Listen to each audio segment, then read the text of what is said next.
What's up, guys? It's me, Trevon, the 6-year cryptocurrency veteran and founder of moretokens.com, the next Bitcoin staking coming soon. The Mexicans are gonna love the staking if it ever comes out.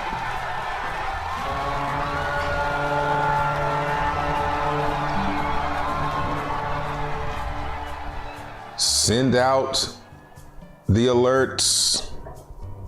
Richard Hart apparently has said the bottom is in for Hex.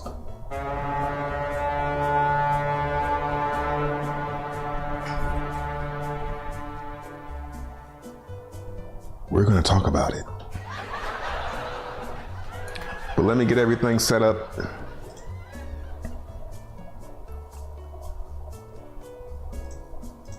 What's up, chat?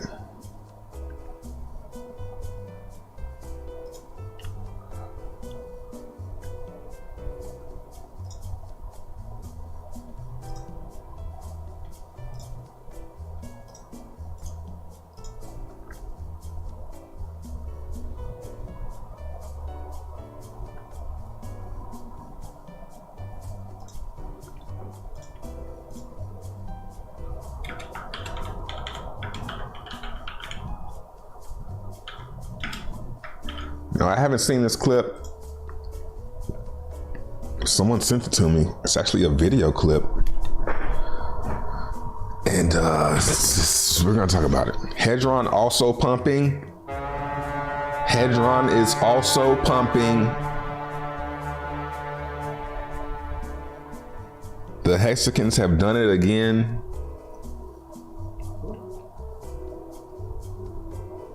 It's great to be in Hex, man. It has its days, and today is one of them. You know, and make sure y'all can hear me. Everything good? Richard live in 10 minutes. Shut up. Really? I mean, that's good because then we got some content. Perfect.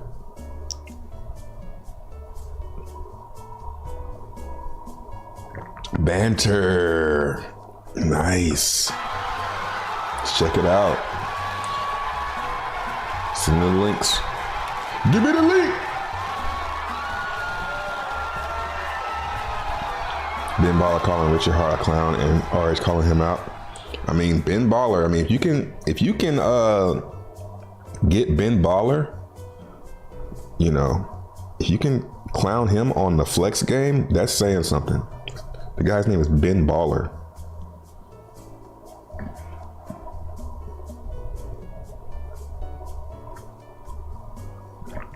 Oh snap! We have to change this. Well,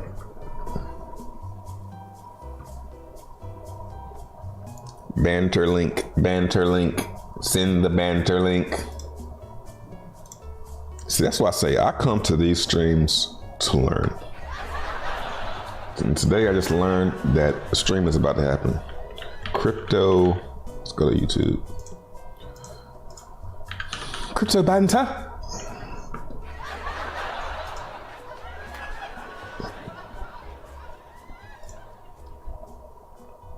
All right. Huge 10 million crypto bet. I mean, we'll have it queued up.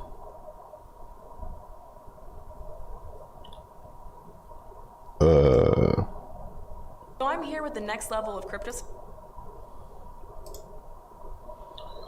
We'll keep it queued up.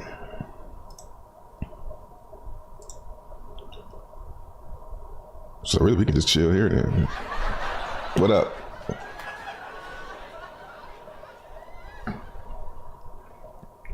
Yeah, I can just watch it over here.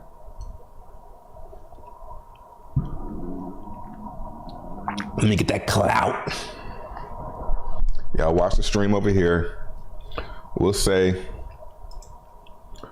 damn, this is a juicy title too, man. We'll talk about this. We'll do this on Monday. Reacting to Richard Hart on Crypto Banter.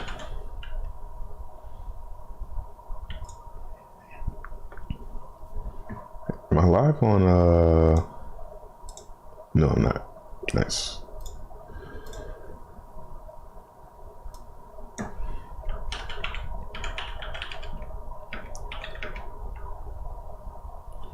We'll tag him. Richard Hart win on. Does Crypto Banter have a Twitter handle? Let me get that clout, man. We gonna get that clout. Crypto Banter. Yes, it does. _ Crypto Banter. Nice.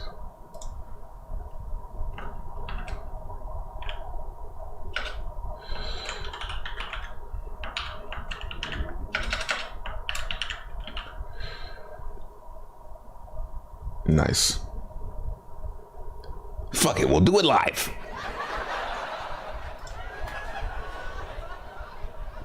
All right. Man, my stomach growling like a motherfucker.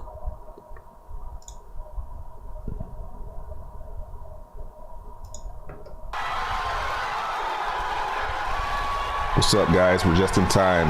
Got a great one for you. Richard Hart is on Crypto Banter. This is planned, very well planned timing for me and Richard. This was all planned. What's up, chat? What's up, Thank Billions? Jesus,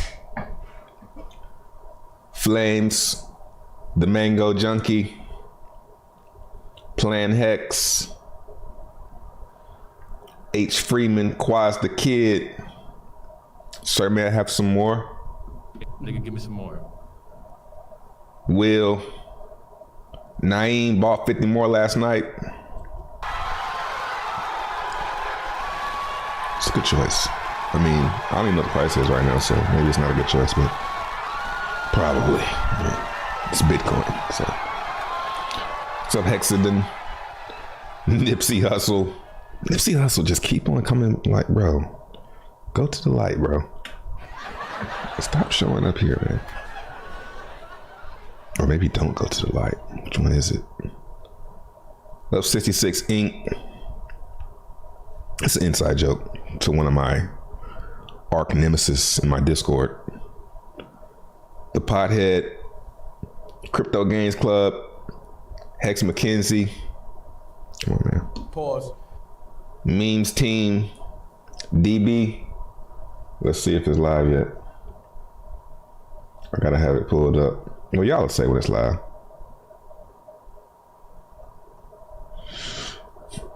Yo.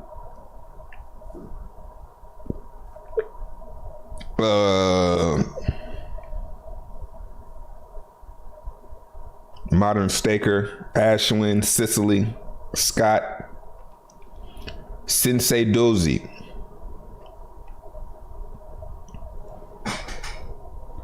Pump My Bag, Pulse Orca,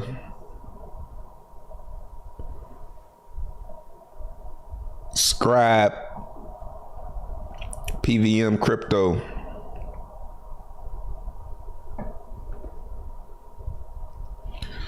sure you got to get in Zen Telegram. The 21st Googler is dropping it soon. What? DM me on Telegram. I'll be honest, you got a better chance of reaching me DM on Twitter than Telegram. Telegram is a mess. Hello, sir. Can I help you with your thing? Hello, sir. Sir, I'm a moderator, sir. Would you like my services, sir? D bro, but I'll look though. I'll look out for it. Money Jam, Optimus Prime, Crypto Reach. Damn, it's not live yet. Shit. All right. See what else we got in here. Jiff, where? What channel is the Richard Hart stream on? This one. We'll watch it.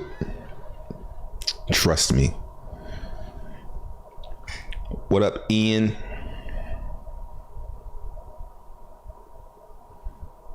Waking to see hair drum pump. Yeah, we're gonna talk about that. What up, Jama Beans?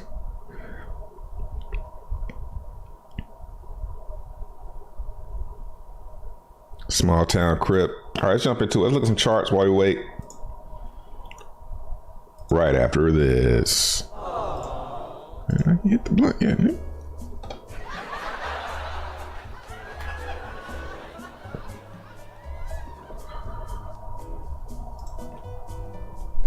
So what do you think's going to happen on the stream? What you guys think is going to say? Nothing? Probably nothing, right?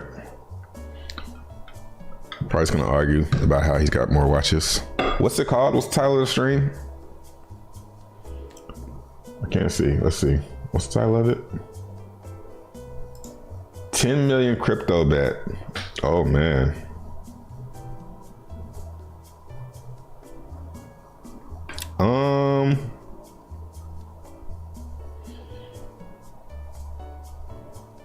It's a tough one. He's gonna bet our money.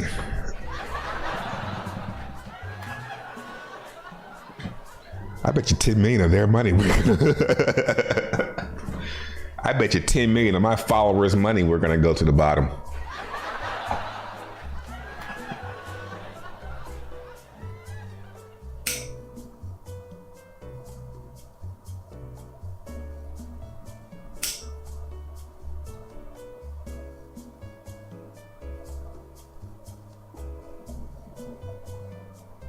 Nah, that's his money.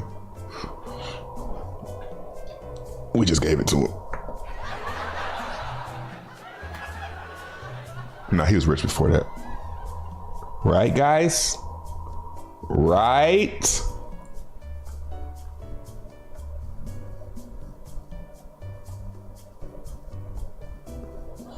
I sure hope so. I sure hope we didn't just make him rich just now.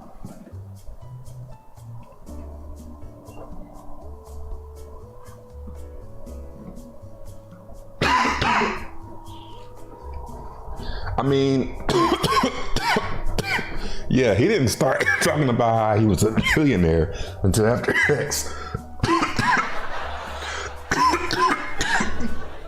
After he got all that eat. I don't recall him really talking about being rumored to be a billionaire. I see, is it live yet? Nope.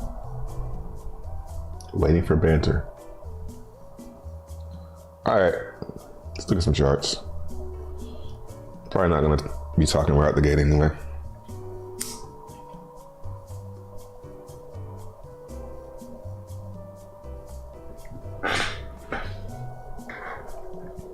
Bitcoin.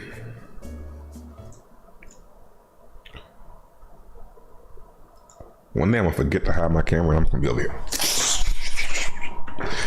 Live. I'm gonna be like, fuck it, I never hide it again. Bitcoin looking pretty good. So we're still in this downtrend. We've been tracking this downtrend for the past, couple of weeks. Looks like. Normally these break to the upside, so that's what I'm leaning. I'm leaning bullish. Looked like it wanted to roll over to here yesterday. It still could roll over to here and still be pretty valid for a breakout to the upside. It's looking good right now though. Let's see if we can clear. I mean, there's no need to really move anything, but let's see if we can clear the 13, get above there, close. Then it's gonna be looking like, yeah, it's doing what it's supposed to do. So we'll see. We will see. It doesn't look great though. And I guess that's how it's supposed to look in a bear market like this. Everyone's very bearish. Everyone's very bearish right now.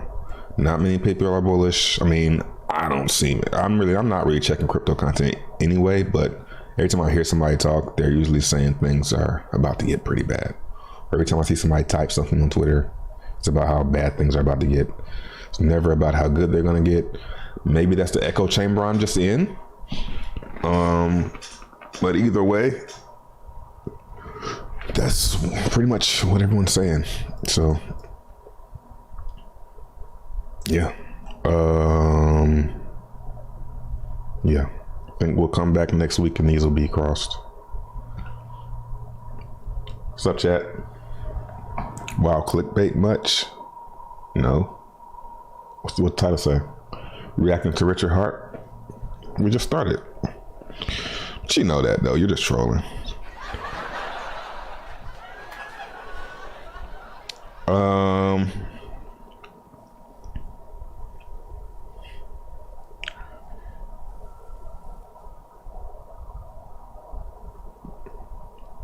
What up, Corey?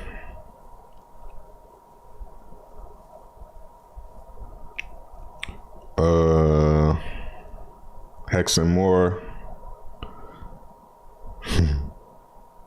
Are you swapping any maxi for team on Monday? It's Monday? I thought it was like 21 days. Or maybe that's how long it's gonna last. I don't know. I don't know, man. I still have questions about team. So does team earn in some type of way from those perpetual stakes? Like, I don't get what we're staking the team for. I don't get why I want to buy team and stake it. That's the question I want answered in a simple way.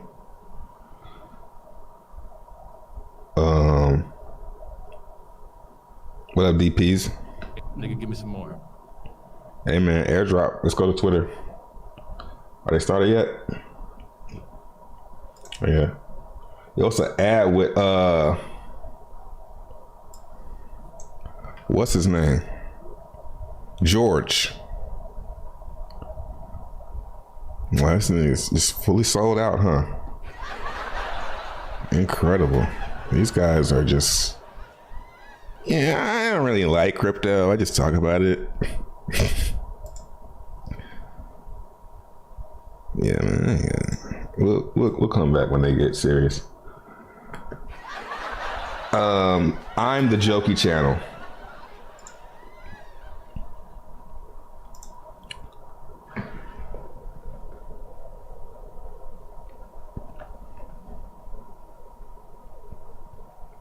You ever pick up any elephant? Yeah, not a lot though. You know, but if I keep doing it, it'll turn out to be a lot, but not a lot at one time. It's just I might miss out because I'm doing such a small amount at a time. But you know, and what's funny is when it stops going up versus BNB and starts going down, I'll stop. You know what I'm saying? I won't keep on DC. I'll be like, all right, man. You know, that's how people think, man. When it's going up, you want to buy. Makes me think about more. Just a thought. Just makes me think about it. And that comes up and drops on Monday. Really? You do it like this so I can see in the background. Okay, it's just Banter talking right now. Talking about some macro. Talking macro.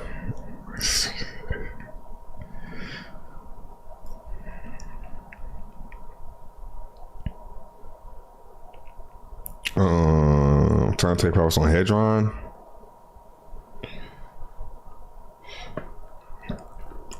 I mean, if I was making a trade on Hedron, which I'm not, but I have some. Let's just say, if I was going to sell some Hedron, it's going to be into these events. So it was into this event where, what was it? ICOSA. So now I'm just letting my rewards build up until November. That's a minute. That's a minute from now. So I don't know. But I'm not taking any profits right now. I don't think so. Next time you ask again, I'll answer again.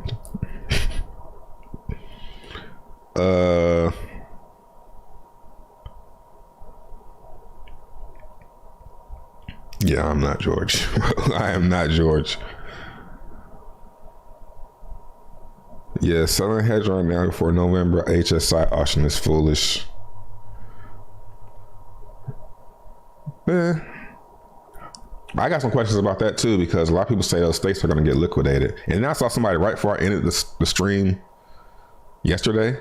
Somebody said, actually, when people bid and buy the HSI off from the auction, they're probably more likely to just sell it back to the ICOSA contract instead of breaking it open. So you're saying people are going to take the 555 stakes and end the stakes? You know, it means they're going to be pretty low bids on them.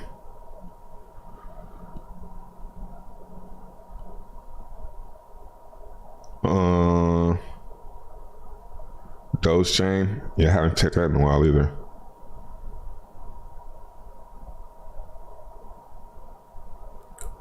Let's see. Oh, this, all right, let's go. Let's get it.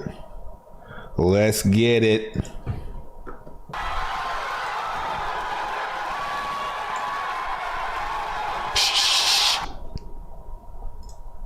Well, I mean, you guys are going to agree with me if you agree with facts. So, for instance, the beginning of the show, My headphones on. Herbalife was trash, right? But I'm willing to guess that the guys that talk that smack have no idea what the price chart of Herbalife looks like. So which one of you other guys talked that smack about Herbalife? Which one of you was it? Let me actually get the price chart of Herbalife while you're talking, Rich. Oh, I got it right here in front of me, baby. Because I got facts and these other guys have noob fans. Let's back up. Kyle Dupes. It's not Kyle Dupes, it's Mr. Richard Hart. How are you, sir? Nice. I'm doing good, man. I just can't wait to crush the other guests. I'm here to kill. I'm here to kick ass and chew bubble gum. I'm all out of bubble gum. I mean, it's a friendly, we're just having a friendly discussion about the markets, and we'll probably agree on most things. Well, I mean, you guys are going to agree with me if you agree with facts. So, for instance, the beginning of the show, somebody said Herbalife was trash, right? But I'm willing to guess that the guys that talk that smack have no idea what the price chart of Herbalife looks like. So which one of you other guys talked that smack about Herbalife? Which one of you was it? Let me Whoa. get the price chart of Herbalife while you're talking, Rich. Oh, I got it right here. I'm sorry, I'm going to be pausing through this. So if you don't want to hear me talk a little bit in between and narrate what's going on. But Herbalife is like pretty much, everybody's calls Herbalife a scam. Here in front of me, baby. Because I got facts and these other guys have new. Like even me, I call it a scam. So which one of you plebs on the screen here with me said Herbalife was trash? Which one of you guys? It was Mike Alfred, I think. I didn't say Herbalife was trash. I said hold on. Hex was the Herbalife of crypto. It's very different. And I noticed they cut some of the responses from the other people on stage because people found that pretty funny last time. People seem to think Hex is a joke. Richard, I actually do feel bad. Hold on, it's been a strange turn of events here. I mean, it kind of is the Herbalife of crypto as far as like how people take it. I mean, that's a fact. People do treat it like Herbalife. A little bit because you've sort Volume of the video is low. one of I got the you. pariahs of the space, right? You're like one of the people that Hillary Clinton would talk about on stage, the far right. That should be better. People, that's what you are in crypto, and that sucks. Okay, whoa, that's whoa, really whoa, whoa. unfair Well, to Mike, you. I appreciate that. Listen, It's you're unfair saying to you. friendly things. I want to savage you less now, but I do. So I'll be non-controversial about this then. Okay, people use Herbalife as an example of a Ponzi scheme, and then people that shorted Herbalife went bankrupt and lost billions of dollars. Well, Bill Ackman okay? shorted it and he didn't go bankrupt, but yeah, he lost $1 billion. He lost shorting. billions of dollars. $1 billion. Yep, exactly. So Herbalife only dropped from its top 68%. Bitcoin dropped 75%. Herbalife over a 10-year period went up 20x. That's it. Why are we talking about it at Herbalife? 3 because he introduced the idea. People say all these things and assume that they're correct, but they're factually incorrect. Herbalife's chart is mostly up and to the you can't right. rebut a comment about Herbalife by just pointing to the price chart. That's like it has when the nothing only to do thing with anyone what it cares is. about is price. Yeah, man. No, that's not true. That's not what people care about. Hold on. I think. I mean, okay, maybe I think it's not what everybody comparing care Hex about. to Herbalife is a very bad comparison. Maybe You I'm have just the special. cheese of Herbalife, but Herbalife sells a tangible product. You can eat, you can take the supplement, you can do.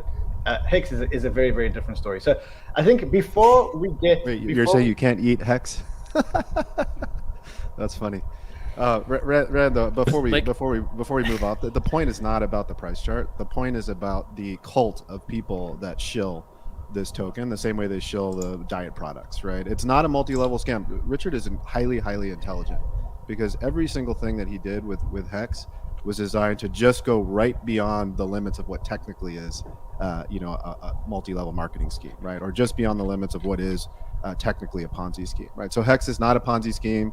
It's not a multi-level marketing scheme, right? Richard is shaking his head. I'm agreeing with everything that he says on his website. Yeah, I know. But the way it's like, marketed yes, and the way people, it still feels exactly like Herbalife. It has all these similarities. But Mike, let's just take one step back, and I think let's try and turn this into a little bit of a more fact debate. I just take pride in pointing out things no one else realizes. Okay, I'm the only person to ever come on your show and point out that Herbalife has an awesome chart. It's just me. Okay, I'm the only person in the history of the whole internet that's ever said a nice thing about it, and I don't particularly like the business model. It introduces the maximum number of middlemen, the maximum friction to get in between product and user.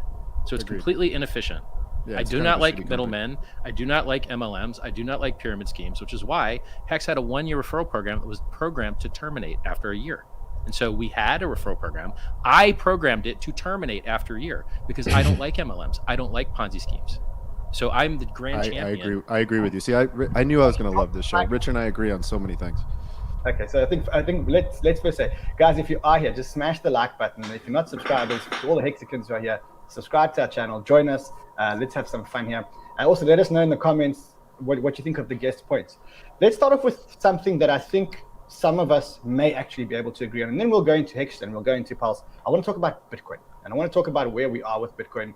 Prices have been coming down. We're back down at 20,300, I think is the last price that I saw. And the question is, how far until we get to the bottom? Have we seen the bottom? 11K and pray. That was 11K. So they have a 33% discount on Grayscale Bitcoin, which is a 50% free money. And that's even if it doesn't trade at a 20% premium like it normally does. So let's say that's a 60% free money. And yes, that's how adding percentages works. 50 and 20% combined. It's never going to trade at a premium ever again, Richard. It's never going to trade at a premium. It never will. But it'll break even because the competitive dynamic is totally different now. Right, there were other ETFs, there are other products. Nobody needs to own Grayscale. I'm fine with that. I don't want Grayscale to trade at a premium. I'm just saying it'll never trade at a premium ever again. Period. It'll never. Fine with that. Okay, so instead of a 60% free money, you're going to get a 50% free money because they really do hold the coins factually. Right. I think it's a 33. What is it? 35% discount. Yeah, right but now? a 33% discount is a 50% bonus. So if you buy something at 66 and you can sell it for 100, you're buying it for 33 off. But your profit of 33 on 66 is 50%. 50%, yeah. So no one in legacy finance is going to leave 1% of the entire Bitcoin supply, which is what they hold. They hold 1% of the entire Bitcoin supply. And of the actual coins you might be able to get your hands on, it's probably a far higher percent because Satoshi coins have never moved, even though they're counted for circulating supply. Lol. And he's got 5% of supply. He's got about 1 million coins. So the 300,000 coins that Grayscale's sitting on, you can buy them with a free 50% profit, and until those get bought up, you're going to have nothing but sell pressure, because if in theory you wanted to arb that out, you would buy the cheap Bitcoin from Grayscale, just dissolve the trust, and then sell them into the market, and then reap your profit. And so the Grayscale trading, the 1% of Bitcoin supply that's in Grayscale encapsulated, is just sell pressure. The Mt. Gox coins, which should be coming out what in the next year sometime, 6 months, 3 months, who knows, right? They've missed every single deadline. But they will eventually come out. They have another 180,000 coins.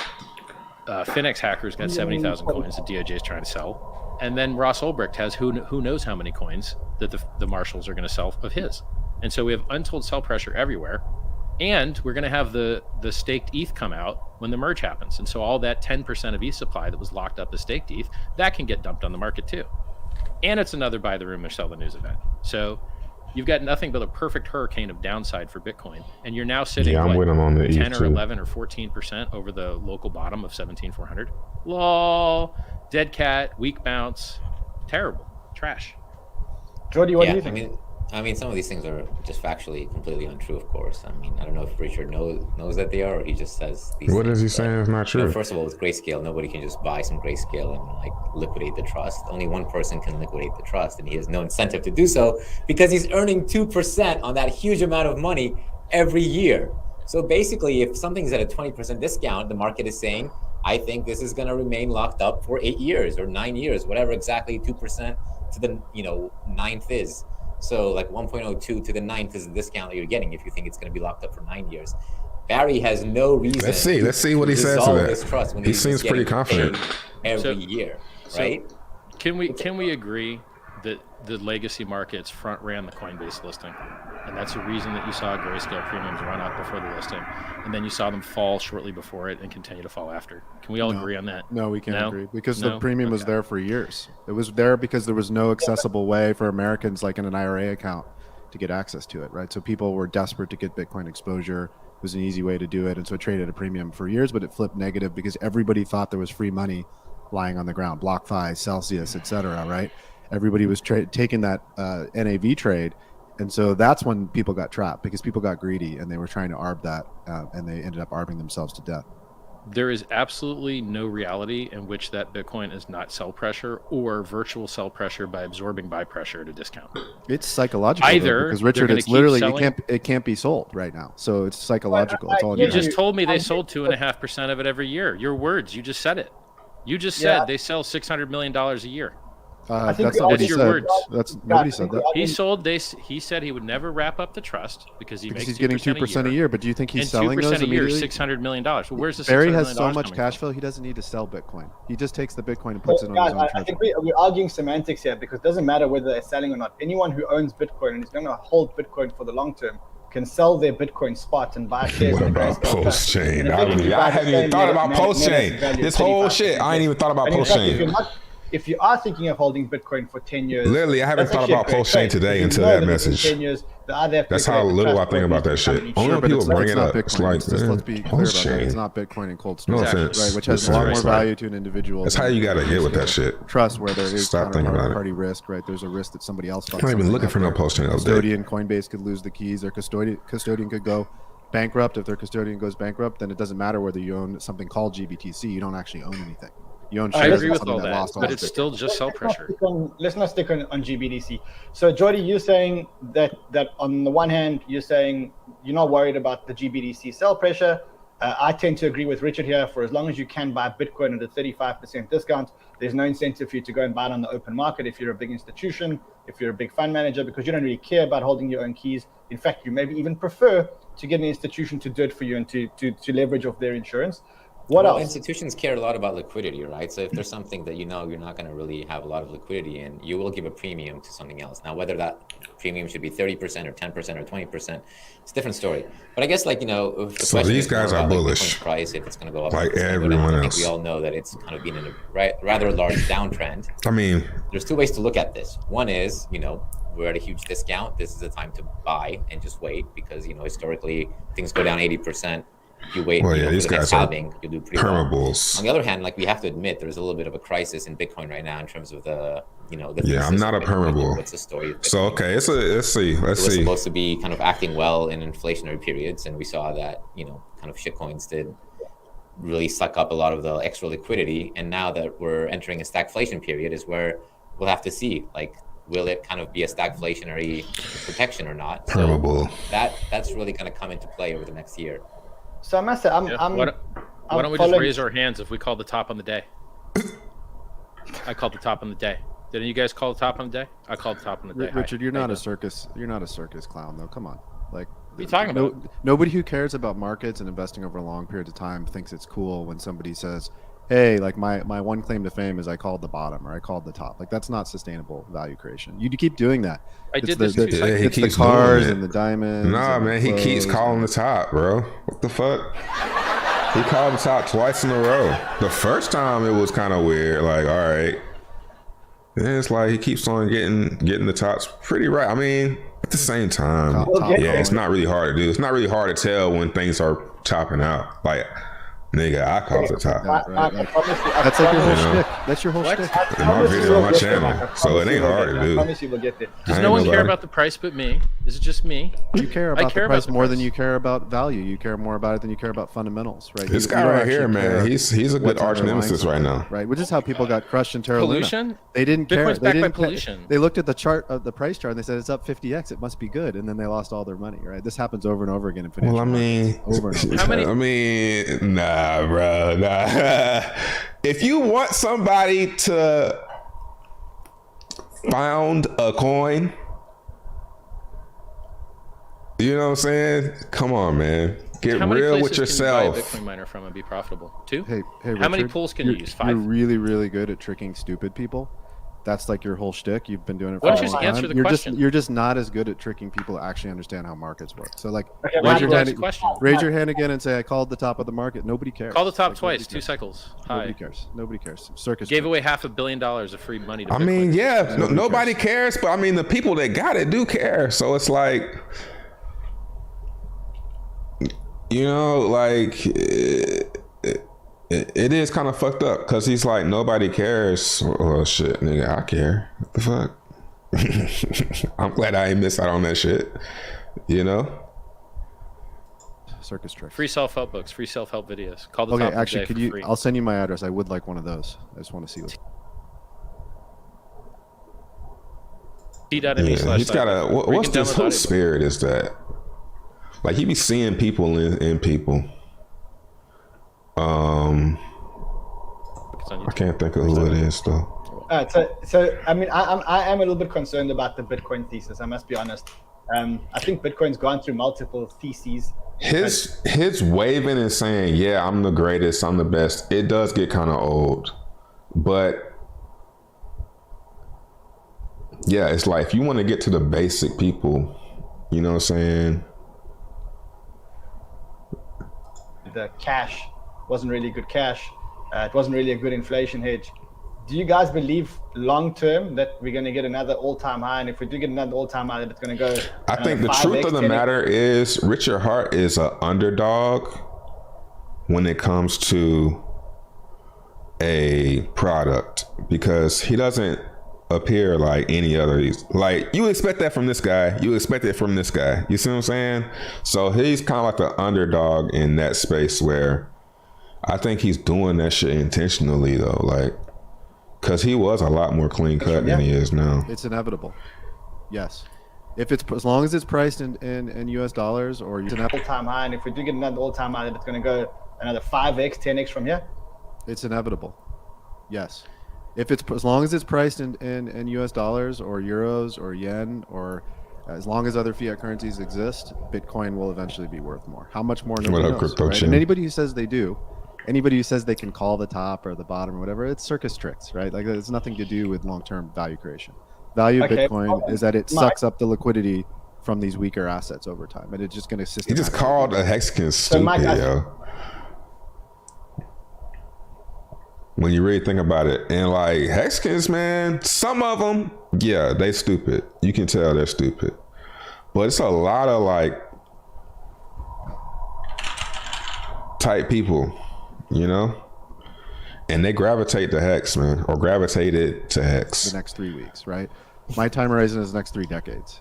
So yes, of course, it's going to go up 5 or 10x over 3 decades. Bro, when did you get into Bitcoin? I've been in this since Q1 of 2011. This is another What's one. My time horizon again? You were also in spamming people in your early 20s. You spent your entire 20s spamming people. With before it was fucking spam. Like, what is this? You can't stop cutting people corners. Didn't like it. Like, your whole oh my god! Like, how do I get rich as quick as possible? Mike, I don't care how I do it. Come on, right? We will eventually be old men. We'll be happy that there's people selling Viagra pills out there. Could you send me a sample? Right, right. You'll be happy. Rich, I want to hear your opinion. Mark, I promise you, I'm gonna let you get. Why we all do shit? I don't want to get personal. I actually. Jesus Christ! Richard's one of my favorite people. He likes me. I do. Richard, I think you're great for the space, buddy. I have a whole section here. Pinballer just got balled on. Man, yeah, Bitcoin will make new all-time high.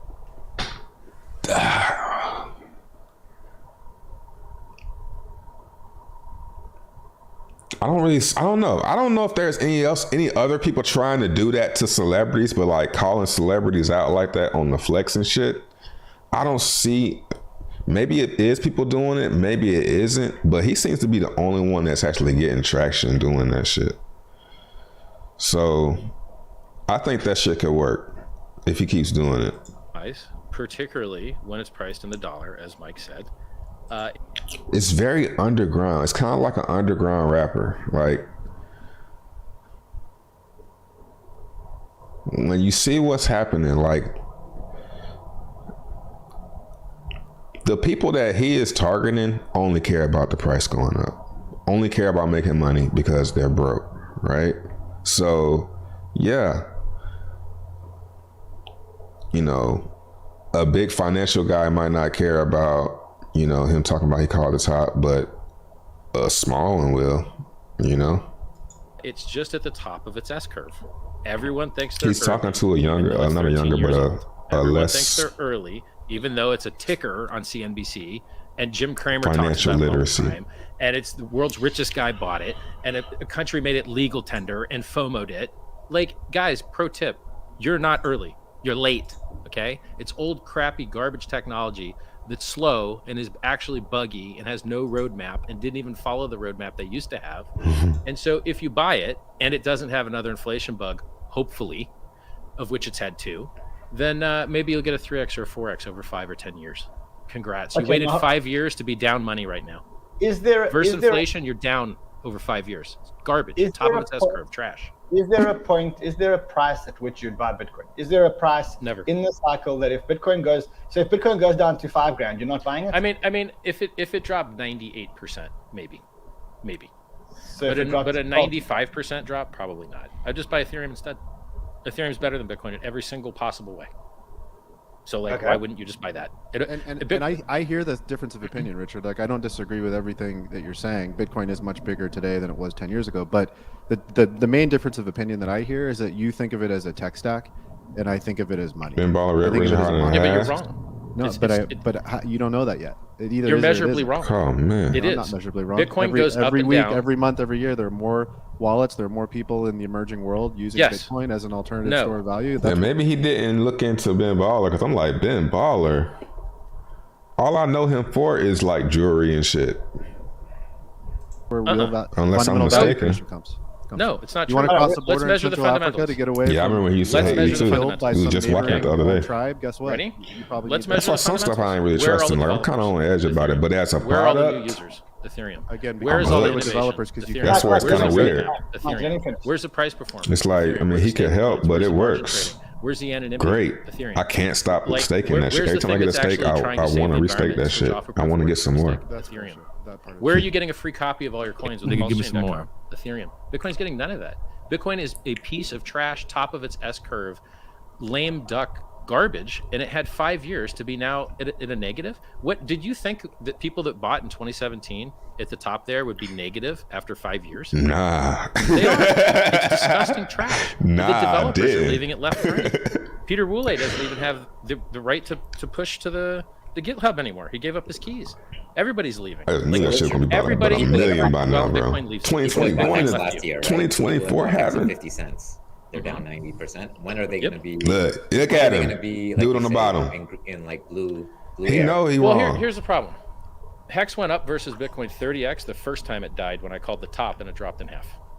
So Bitcoin, when I called the top at 65K. Yeah, you got to see it from his point of view. You got to go watch it from his point of view. Then people bought a fake double top on leverage, which would be Michael Saylor, 3 Hours Capital, Celsius. All these guys got leveraged. You look at this chart. This is the most bullish chart in crypto. Like, you gonna show it off, log off? Oh, the bottom's in. That's what this shit was gonna be about. The bottom for Hex is either in or it's really, really close. Looking at this chart, I've seen this shit since 2016. You buy charts that look like this, that's like fizzling out to nothing. If it's fizzling out to nothing like this with the log off, I don't know if y'all can see. Let's see. Yeah, you can see. If it's fizzling out like that and it has like some type of something, I mean, not even just something, but if it's still going on, maybe get some if it's doing that. So yeah, you start showing what happened, but you also showing me that it's over. You know what I'm saying? Now that's over with. It's behind me now. The normal blow off top market cycle. Oh, look what happened. Like, that's them people that say that shit are so annoying, man. Look how much it's down though. Like, yeah, look how much it's down. Look how much it's cheaper. It's all that. The downside is over. News. Oh, look, Coinbase. It might break. It might go take one more dump, but you're gonna look at this chart one day, and you're not even gonna be able to find that little spot where it dumped down a little bit more. News. They didn't want to do that. They wanted to get leveraged up, and so what they did was they bought a new, slightly higher high for a single day. There was one day that my top call wasn't a profit. One single day where it made a 6% higher high and didn't have any part of the candle at 65K, and that was at 69K, and then it went straight down. And so my top call's been in profit every single day for the last year and a half. Keep going. Except for one, the Judas candle that got people long and wrecked. See, that's what. And when you bullish like that, when you bullish, you don't want to zoom all the way out, man. You know, when you bullish too early. Liquidated, bankrupt, not totally liquidated. The liquidation proceedings aren't finished. Yeah, but we're talking about Hex, though. The question is like when. Yes, could be the bottom still. Answering your question. I mean, that doesn't look too bad. Like, I'm mixed. My signals is telling me that the bottom's pretty much in.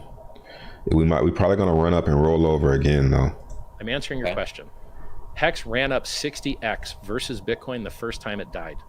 But we had other things going on. We have our own market cycle. So a lot of people were participating in sacrifices for freedom of movement and freedom of speech, and they would prefer to sacrifice at higher values probably. And then that maybe tended to get a lot of people interested in Hex. And unfortunately, although it did a 60x versus Bitcoin, the first time Bitcoin dropped 55%, because the cycles timed up together so that the next time Bitcoin died, Hex also had its own kind of cyclical event. It looks like we're correlated. In reality, we're not correlated. Like historically, we're not correlated to Bitcoin. I agree with that, because in the long run, Hex is going to zero and Bitcoin isn't, so they can't be correlated. I've never understood this. If we took Bitcoin and we just used Ethereum miners instead of Bitcoin miners, it would still work fine. It's just different guys sucking up electricity. They're both proof of work systems, right?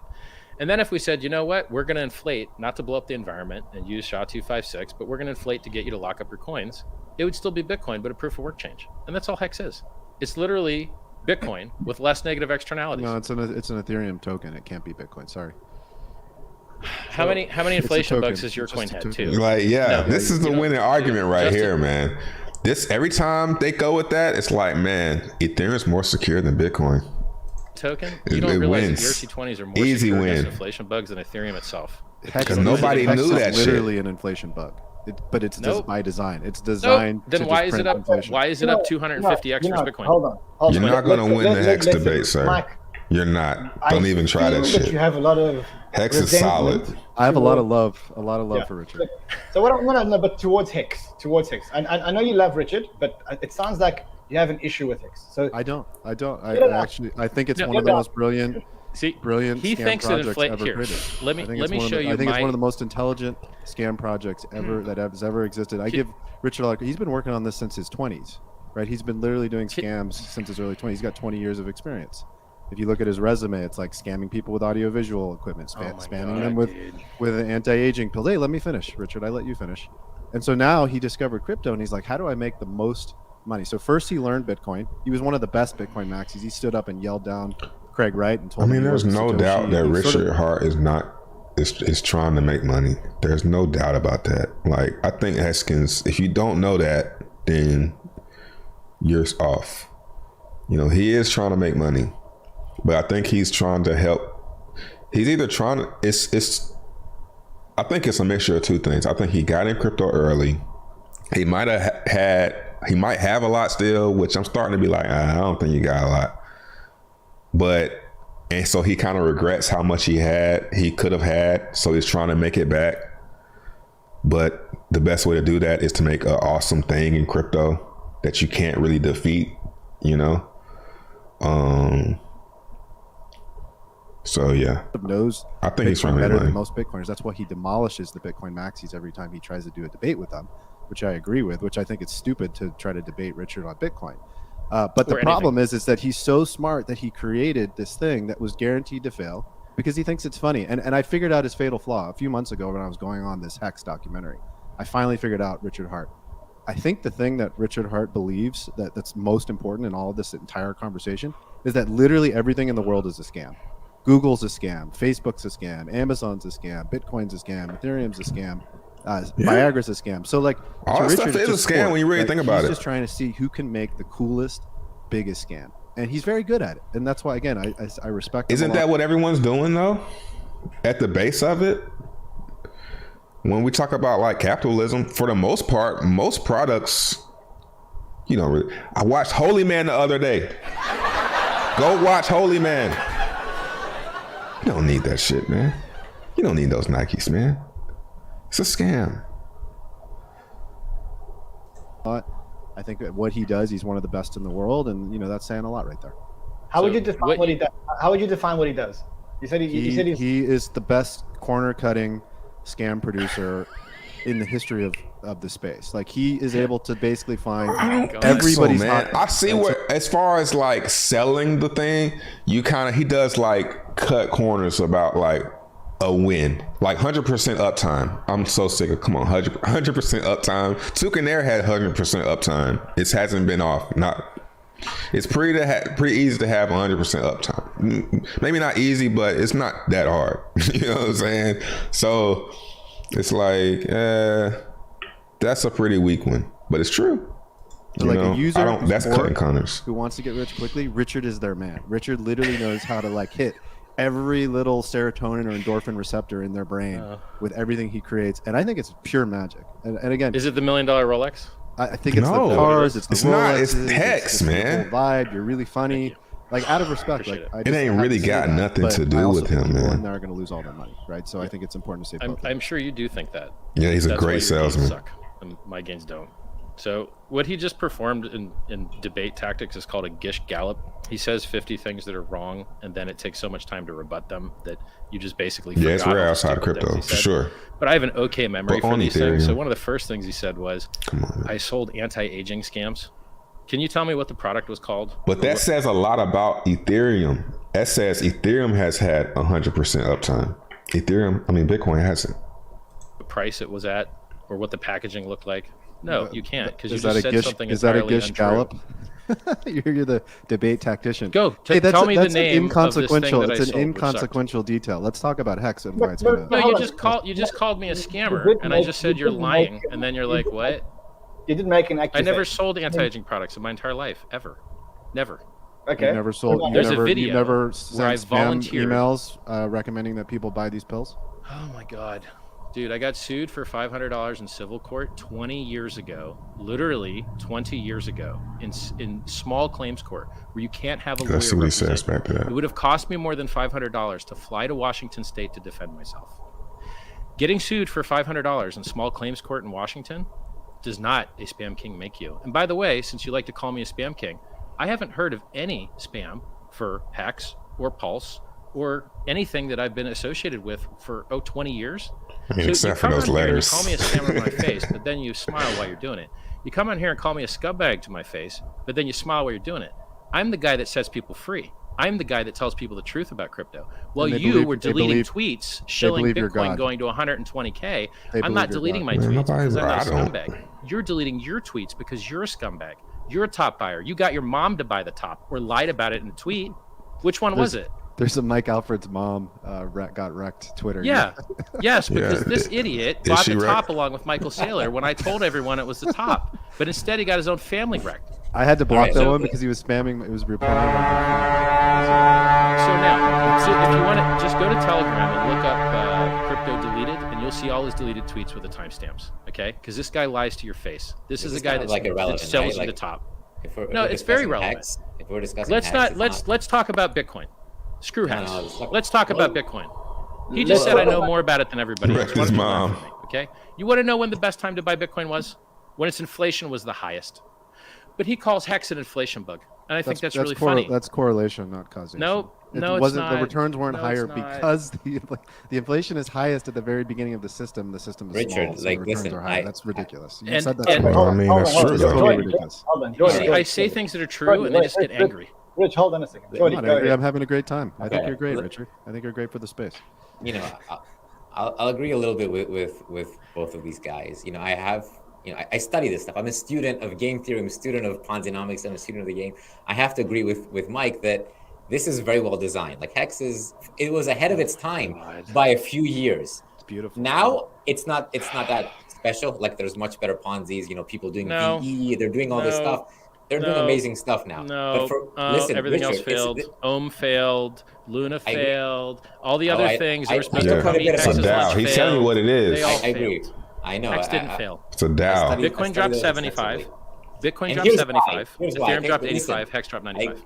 I agree. Listen, and I've talked to Doe and I've talked to the people around him, and the first one he said is home.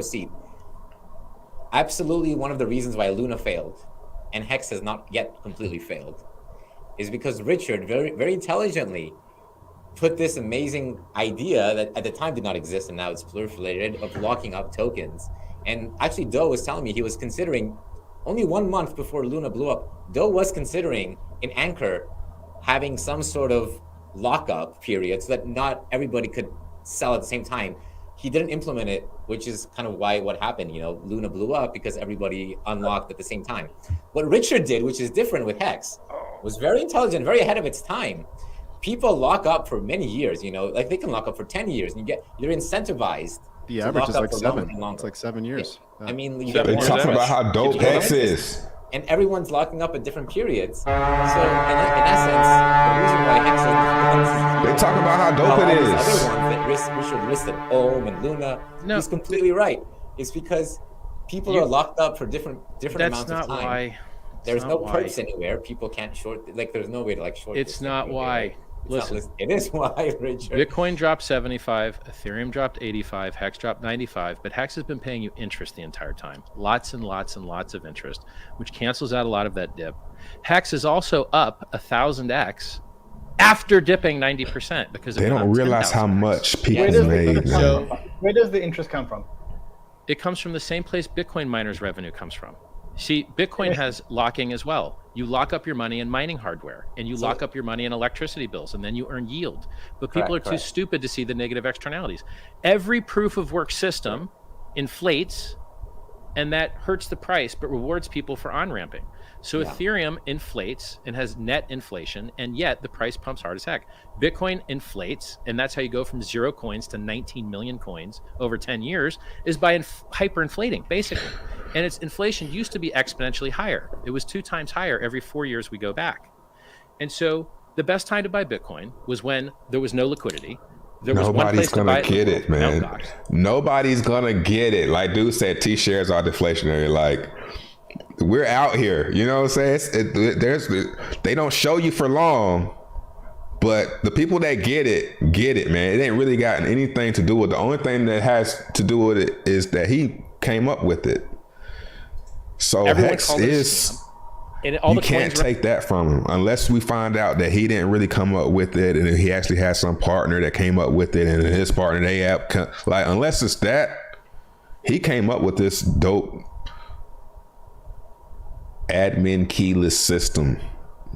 Run by one guy. Most of them, most contracts and stuff have admin keys where they come back in, they change something, And then you look at Hex and you're like, it has centralized ownership. Look, all the coins are in basically a couple addresses. Look, everyone calls it a scam. Look, it has low liquidity. Look, it's only traded a couple places. And you're like, hey, those are exact same properties that allowed Bitcoin to go up 69 million. Keep it in that spot, man. Don't even and then people see that opportunity and they're like, what? I don't get it.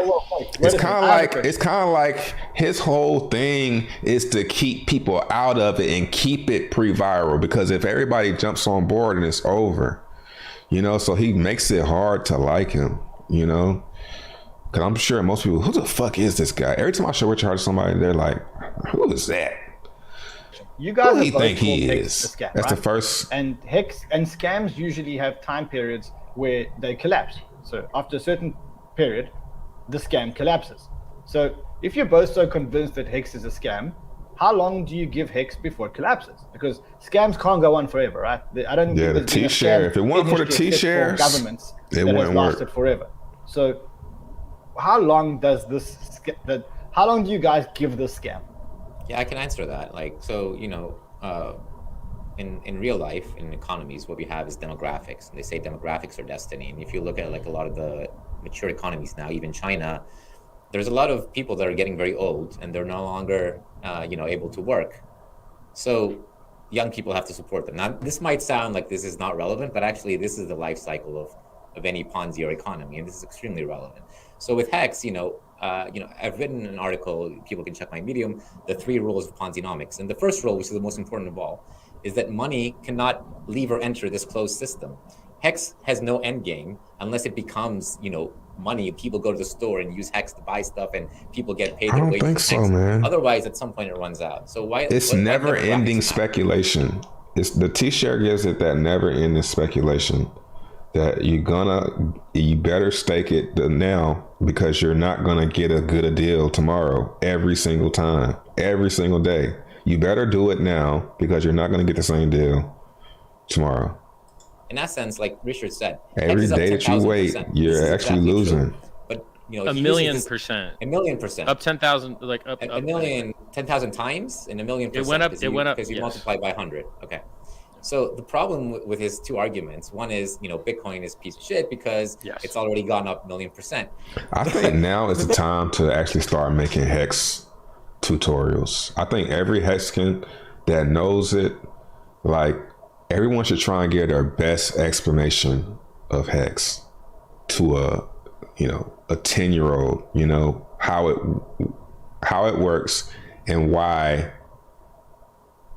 it's amazing. Basically, everyone should try and put one of those out because I don't see many Hex tutorials because everybody's kind of like, Thing is, 690 million percent. 690 million. The thing is, Hex is also at a late stage of its cycle now. The demographics are getting old. The people are getting older. There is not enough fresh blood. So what they're doing, they're sending leaflets. All wrong. Yeah, people are always turning 18 and 19, man. What you mean? I remember I heard Tom Vay say something like that. He was like, yeah, but the game, people are figuring out the game. You can't fool them, keep fooling the same people over and over. It's like, well, actually you can keep on making altcoins because there's always going to be a teenager turning 19, 20. There's always going to be somebody getting into finance and trying to get into the next big thing. It's always going to be those people.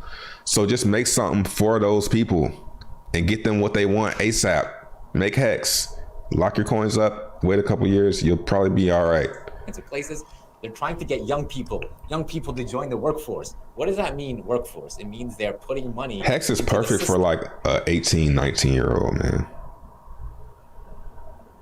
Somebody just getting out of high school, because the best pitch to them is by the time you get your stake, just work, do your little work, 20 to 30.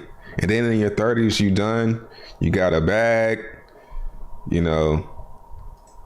because it's a closed system. The only way for the system to continue to pay out. But you got to take that. You got to take that risk doing the 15 years, putting your money where your mouth is. Think about this. Who's going to be around in 70 years when those Hex tokens unlock to give them dollars, to give them money like Bitcoin or whatever thing you want? I would say today's 10-year-olds. But it's already up 1,000,000%.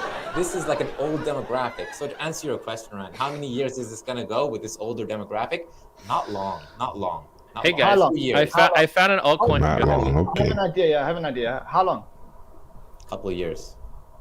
Unless they do this amazing marketing and they manage to extend it for like another one. 5 years? 2 to 3. 5 years? 2 to 3. What if I put it out there and I said, 5 years from now, what's the price of Hex? We'll agree that if the price of Hex is higher than the price of Hex is today, then we can deem it a success. If it's lower than the price that it is today, we'll deem it a failure or a scam or whatever you want to call it. Would you take a bet 5 years from now? I would, yeah, for sure. Yes. Especially at the current price. I think it'll be 0.0001 cent by then, right? It'll go back basically to where it came from because again, there's no value. Would you take the other side of that bet? Guys, I have so much money that all of your net worth combined isn't even a rounding error, and like my watch collection.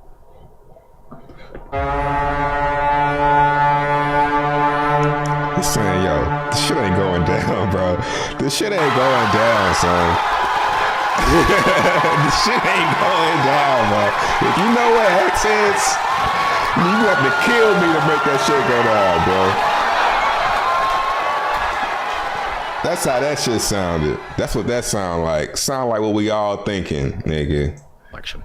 So like, I just talking You're about very bets good with me at is a what you waste of do, time. Richard. You're very good at what you do. I'm very good at a lot of That's why you have a stuff. lot of money. You're I've been retired for 20 years, brother. Does that include The king has spoken. well, not 20, right? Like So I want to listen. I could sit here and Nobody argued that. None of them, not even Banter, not even count him. These two did not argue that. I raised 27 million for charity on the world's largest diamond. Have a Red Bull can set. We can't lose Richard. Oh no! As soon as he said he has lag the Red Bull switch. can, and I know Mike Hit the has a lag question, switch. I can't take the bet. So related to this. what he just said was, see, this man here, the toddler body guy that's mostly a head with no body in the bottom left corner, the Todd bod, he thinks that retail adoption Todd is what bod. will give Bitcoin value. But he has it entirely backwards. Retail adoption hurts Bitcoin value. Retail adoption makes it easy. Richard Hart dodged that. He dodged the bet, yo. He dodged it. Ugh. Easier to sell. Selling is the opposite of buying. Selling hurts the price. Bitcoin went up 690 million % on barely being able to use it anywhere, because the only thing the price chart cares about is buying and holding. That's the reason stores of value like gold, real estate, stocks are worth more than money remittance companies. So just gold savings value, its store of monetary value, 90% of its value, is worth 10 times PayPal plus MasterCard plus Visa plus American Express, because by definition, tautologically, stores of value are worth more than that which we use to transmit them. And the transmitting of money has been around for 100 years. Hawala has done it very well in the Islamic countries.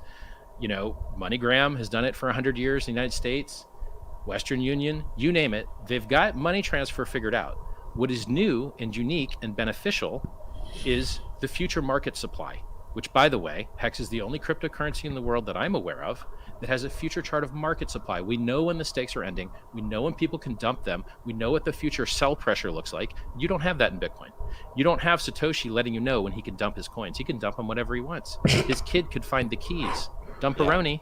This is a very good point. So like on that specific point, because we talk about transparency, like everything's on the blockchain, ERC20, smart contract. You can Man, so damn happy. Yeah, he is sitting back enjoying. He's like, I got a good show today. Does not like to admit, and he's never admitted, and I understand why. So I'm not going to press him to like admit these things. Press me, murder me. I'm here. You're not going to answer. You're going to say, I mean, I've seen this before. Like you said, like, Second series 18. Although you haven't done this. Yes, you guys will change faces, but say the same things. Yeah, of course. You haven't faced 15 years in eternity for a young kid. So what Richard like doesn't like to answer is, you know, all the origin coins that got sent out of the origin address. So the reason why there's 30-40% yield Shit, pretty good distributed. 90% of the tokens, which he has in all kinds of addresses that he split up, because like I said, he's designed. Yeah, fuck those coins, bro. We're not thinking about his coins. I'm looking at everybody else's coins. You know, how many do they have? You know, and I'm seeing it's not that many. And mass respect, Richard. Like really, as a student, Who has those addresses? Have you like? I'm trying to see, like, he's kind of blushing a little bit because he's like knowing it's kind of true.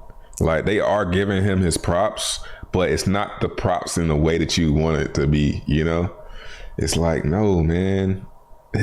Have you burnt them? Have you burnt the private keys to the addresses that have all the hex that got created? No, he can, and you know why? Because in order to offer 38% to the plebs, right, these people that have no idea what they're doing, he has to hold 90% of the supply, and they have to be unstaked.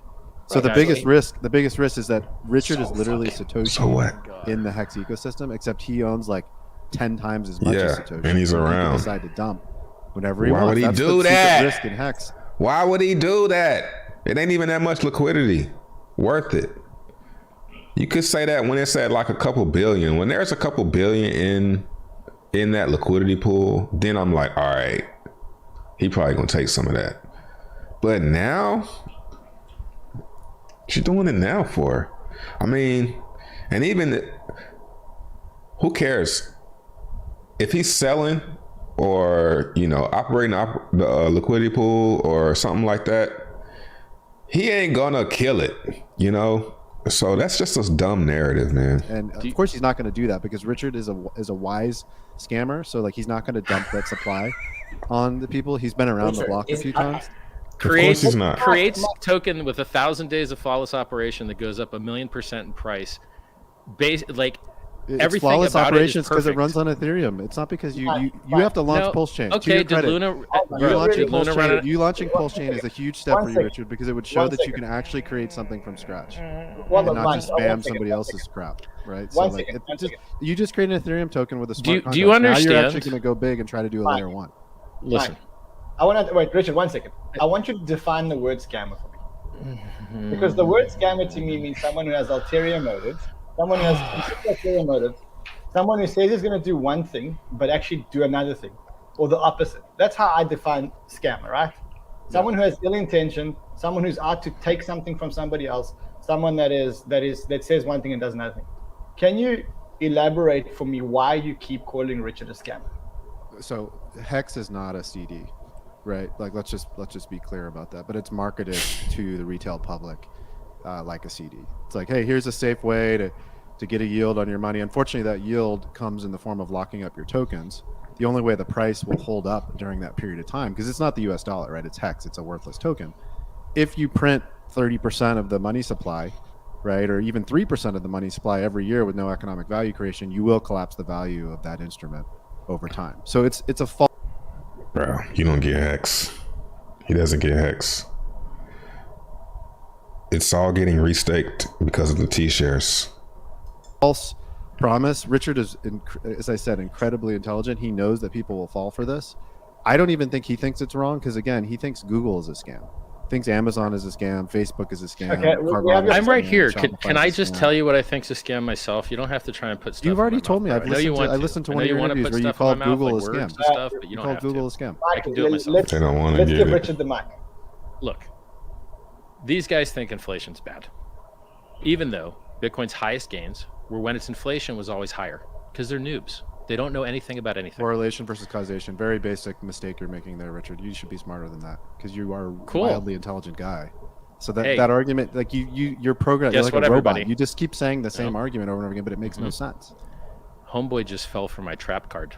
You see, he thought he was flexing and talking smart, but actually he just fell into my trap. So what little Mikey boy just did there is he stated that he thinks inflation is bad.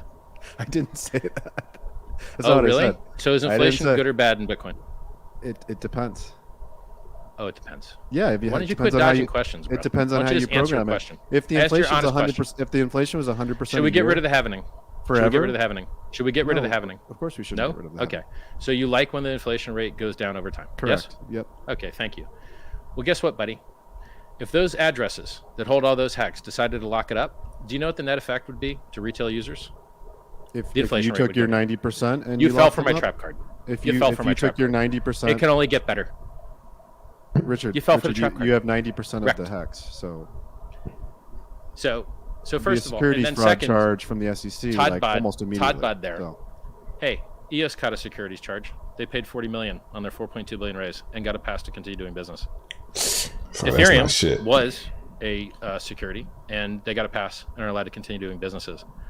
Who else? I can't remember. There's some other guys. Hex was one of the big ones that got away with without any Here's the difference. fraud charges. Why? Hex launched Why? totally. Why did they get away with it?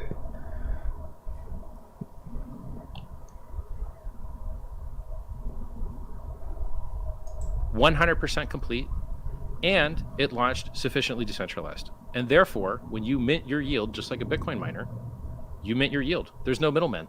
There's no entrepreneurial or managerial effort. I can't you're an armchair speculator. Your returns suck. You're an armchair blockchain guy. You don't know what you're talking about. And now you're an armchair lawyer. You suck at that too. You just need to open your ears and listen to me, bro. I can educate you. You already like me, so you might as well get the other side and get the smarts too. I like you because I don't have to take your advice, right? I like you because I don't work for you. Keep deleting your tweets, bro. Keep deleting your tweets. Oh my God. Okay. You're the guy that bought the top of the S-curve. Are you talking to me or Michael Burry? Well, look, Michael Burry got wrecked on basically everything due to bad timing. And when you have charts, look, deleting a tweet is not a crime. It's securities fraud. Securities fraud is in the tweets. Hey, financial advisor. Anyway, let's what's move in the on. tweets. I mean, I have some questions I do want to ask. This guy, Todd Bod, says that there's no opportunity in Hex. It's the top of its cycle. But when you go to look into Hex.com and look at the charts of Ethereum from its inception, Bitcoin from its inception, and Hex from inception, they almost look identical. They're on the same trajectories. They're hitting the same numbers at the same times. We're just maybe doing it slightly a little faster. And our price chart hurts a little bit more because everyone's earning yield, which doesn't show up on the price chart. Furthermore, these guys say stupid things like everyone has to lock up their coins to get returns. No, in fact, when the price goes up 1,000,000% and your ROI from staking is only 40% or 60% or 20%, who cares about 20, 40, or 60 when there's $1 million on the table? The vast majority of your gains in Hex are from the US dollar appreciation, not from locking. Yeah, but and the vast minority on a money weighted basis, Richard, like the vast majority of the people who hold Hex today are down. No, right? They're not. No. You're up. It's up 250x versus Bitcoin. You got 90%. It's up 1,000x versus the dollar. Yeah, you got 90% of the supply for free, so of course you're up. But the vast majority of these fools that are coming in to this cult later in the later stages on a money-weighted basis, they're losing money. Well, you keep cutting me off, Brent. Let's ask about Endgame, You don't have like to support the Hexicans. Well, I'm muting Mike. I've got to give Jordy the microphone. Mike, I've got to mute you for a second. I've got to give Jordy the mic. No, it's fine. But like, we talk about the present, and I do want to ask Richard like the end game, right? So I said like one end game, which is somehow by some miracle Hex becomes money. People want to get paid in Hex. People go to the store and everything's priced in Hex, and then their interest if Hex, this is like a 1 in a billion quadrillion like chance really. But I see that as the only end game possible, where in 10, 20 years time, I see people just keep playing the game. People are using it, and people are still are there willing to buy it when somebody on stakes. Richard, like just like 5, the stock 10, market, 20 years time, people keep playing the game. How is Hex gonna what's the end game? Everyone's buying in. We understand. People put money into a system, into a bucket. They're you have new people. Yeah, and it's like, it's not even really, you're not thinking about, you're not in it. So of course you can't really, think about, you're not thinking about Hedron. You're not thinking about the stuff that's being built around it, that's built to lock up more Hex. Like, you're probably not considering how the liquidity pool works, how if there's no Hex, if everybody's taking the Hex off the DEX and there's no new Hex coming onto the DEX, the price goes up. You don't even have to be new people. You don't even really need new people anymore. The Hexicans can just be the B workers of the system. And then people are taking money out. In 20 years time, how is this, like, what's the end game that you see for Hex? Like, is this why you want to move on from it, or what's the end game? Do I look like I've moved on? Well, you have. I'm in the same exact place streaming for 5 years now. Same place. Well, you have a new thing now, right? You have like PulseX. Like this is like a more developed. We'll talk about PulseX. Let's finish. Let's talk about Hex. Let's finish Hex. All Hex is Bitcoin with a proof of work change. Bitcoin inflates to destroy the environment for security, which hurts the price. Hex inflates not to destroy the environment. We have very, very, very, very minimal environmental impact. It's to reward people to hold the price up. It's just Bitcoin with proof of work change. If you call Hex a Ponzi, then Bitcoin's also Ponzi, because they're both systems that are closed systems that just inflate over time. Absolutely. So let's follow on that logic. This is going very well now. We're in the same path. Okay. So let's say, it's an alternative to Bitcoin, that there is a demand out there. There is value because people in the world want to have a currency that is not dollars, that is not fiat, and they want to transact with each other globally in a frictionless way. And you're saying, Bitcoin is one version, but it's, you don't like proof of work, you're saying. And you're saying listen, Hex is a better version because it's not proof of work, right? Let's get, it is proof of work right now. It's just packing on top of other proof of work that's already sunk cost. So we're making the Ethereum blocks more efficient. Right. So we still do burn the environment a tiny, tiny, tiny little bit, but PulseChain solves that, and ETH 2.0, if it ever comes out, solves that. So here's the real world. The real world is people want to de-risk out of crypto. And your options to de-risk out of crypto is lose all your anonymity, lose all your privacy, lose all your rights, and suck middlemen D, and send your coins to an exchange and hope that they give you something that looks like $1 in return. That's the opposite of why crypto was invented. Crypto was invented to get rid of middlemen. And so in the Ethereum system, when you're in ERC20, you get some really cool advantages. One, you're not getting 51% attacked like a smaller chain coin, like Ethereum Classic, etc. Two, you're plugged into DeFi. You can take out loans, you can take out leverage, you can get into stable coins, you can trade to other coins, and you can even have anonymity. And those are all amazing features. And so when you use Hex, you get all of those benefits that the Ethereum chain and other projects offer. And you get protection against inflation bugs, which XLM had one, Ravencoin had one, Bitcoin had two, Monero had one, Bitcoin had one. It's the most dangerous and widely propagated bug in all of cryptocurrency is the inflation bug. which means anyone can mint as many free coins as they want, and they happen all the time. Hex is extremely resistant to that form of failure because our consensus code is locked and isolated in a contract where no one can accidentally edit it. Now, guess what systems don't have that property? Bitcoin or Ethereum.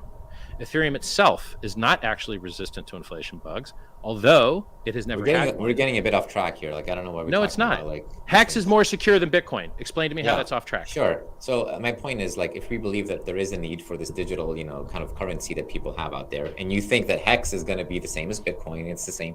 Let's just talk about like what Bitcoin has going for it and things it doesn't have going for it. What it does have going for it, obviously, it was the first one. It has the Schelling point. It was like the first one that really kind of created this idea of digital scarcity. Problem with Hex, it was like maybe like the 20th, 50th, 100th, 10,000th one. It's very easy for somebody to make They all master outperform Bitcoin. Dogecoin outperformed Bitcoin. Yeah, absolutely. Bitcoin. Hex outperformed Bitcoin. I can make almost a coin everything's right now. outperformed Bitcoin. I can make. So why do you like Bitcoin? Are you crazy? No, You no. hate I mean, money? I'm not like a maxi on any specific thing. I'm not the first. I'm just a general thinker here. So with the problem with Hex, like the advantages that it has, it's like it was well designed for its time, but now somebody can just kind of replicate the good things tried about that. it. Everybody's tried to knock off Hex. They all go to zero. It's the funniest price charts I've ever seen. Like they just go down forever. And how do you explain that? Well, every one of them has failed in their own way.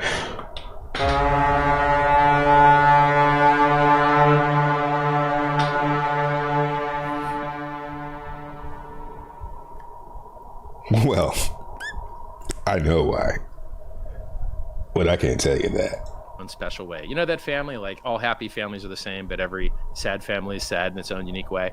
Well, all the people that have tried to knock off Hex have failed in their own ways. One got rug pulled at launch by the devs, and then they launched like a new copy of it.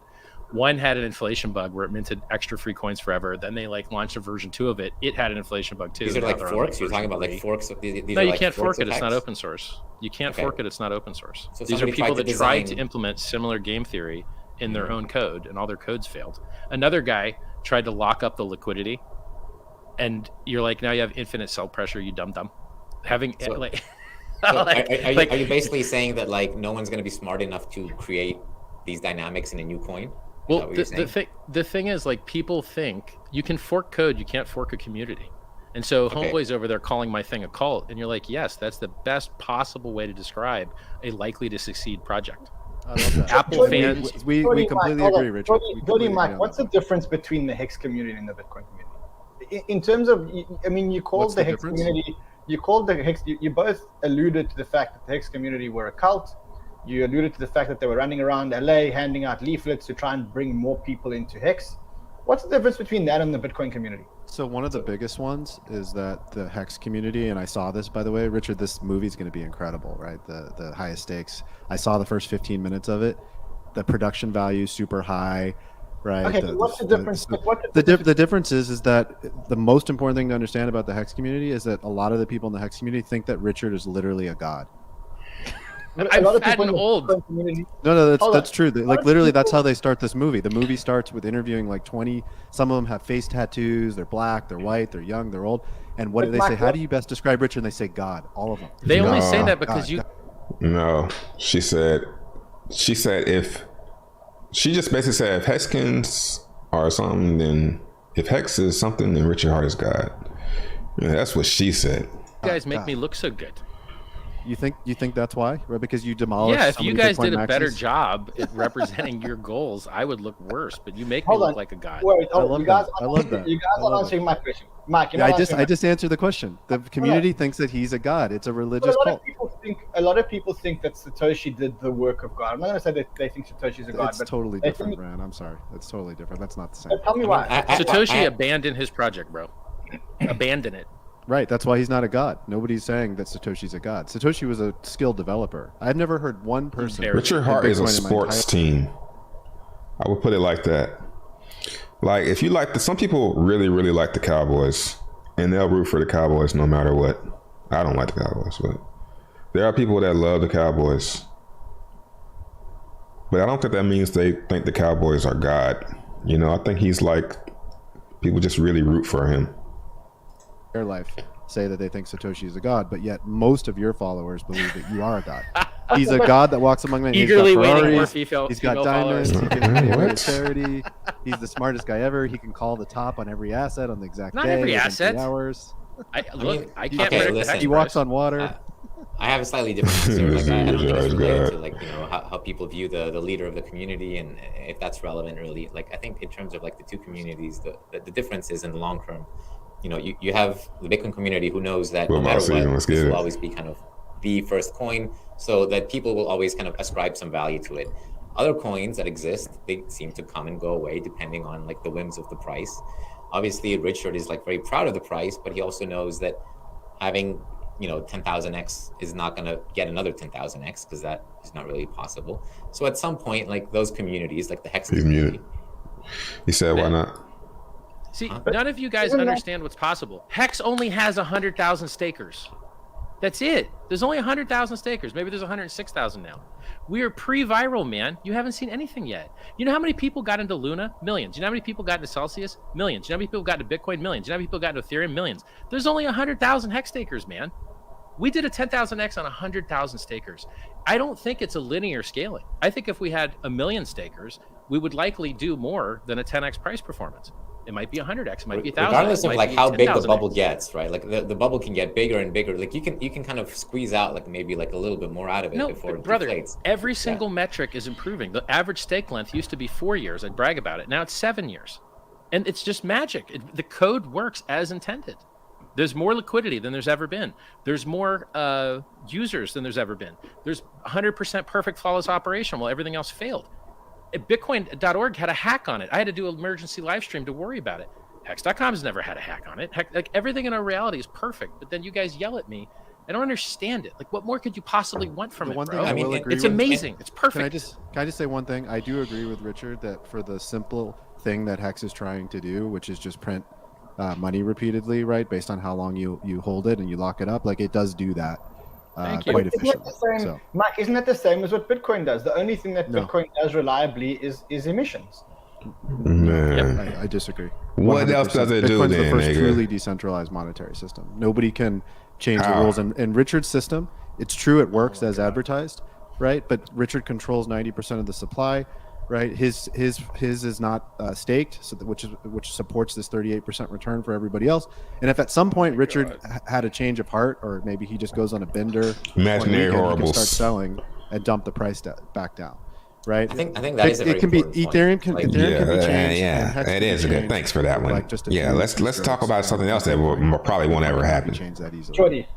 Yeah. So this is the most important point. Like Richard, whether it's him or whether there's somebody else that owns 90% of the tokens or 80, because they do get, it goes from 90% down to 85, 80% because he's not staking, so he's kind of missing. The only way for a person to continually get, you can't even, it's really impossible, but you cannot continually get the best rate. You can't.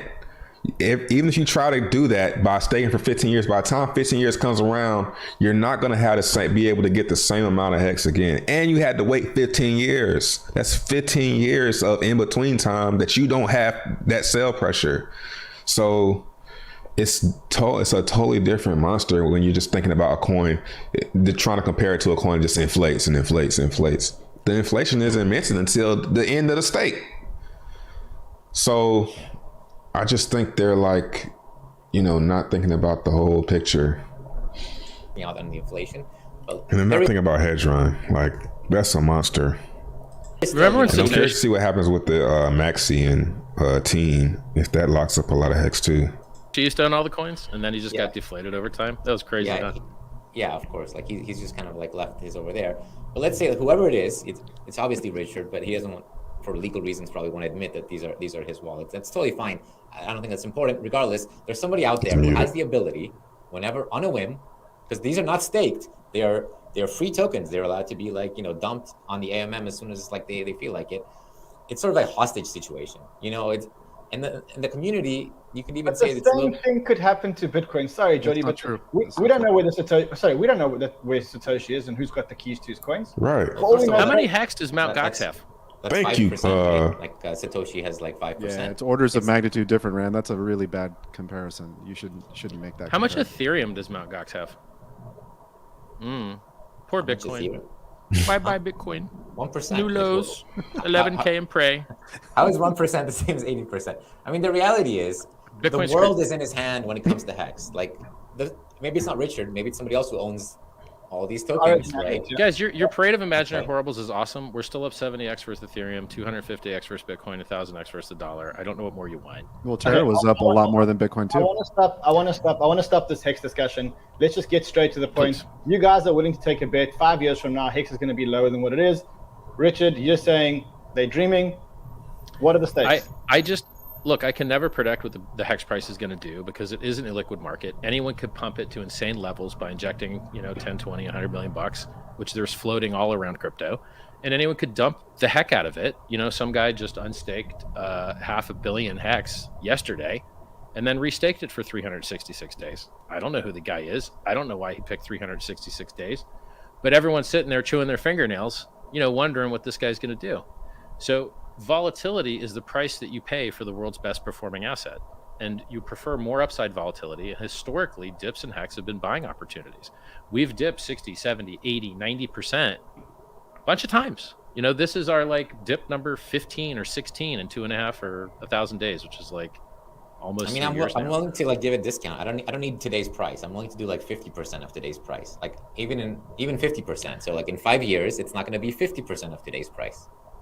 Yeah, I would hope that you guys could just execute these trades using DeFi if you put some thought into it. Why won't you take the bet, Rich? Because if I take these guys' money, now I have a new thing to talk to my accountant about. I have enough stuff to talk to my accountant about. I don't need these guys' money.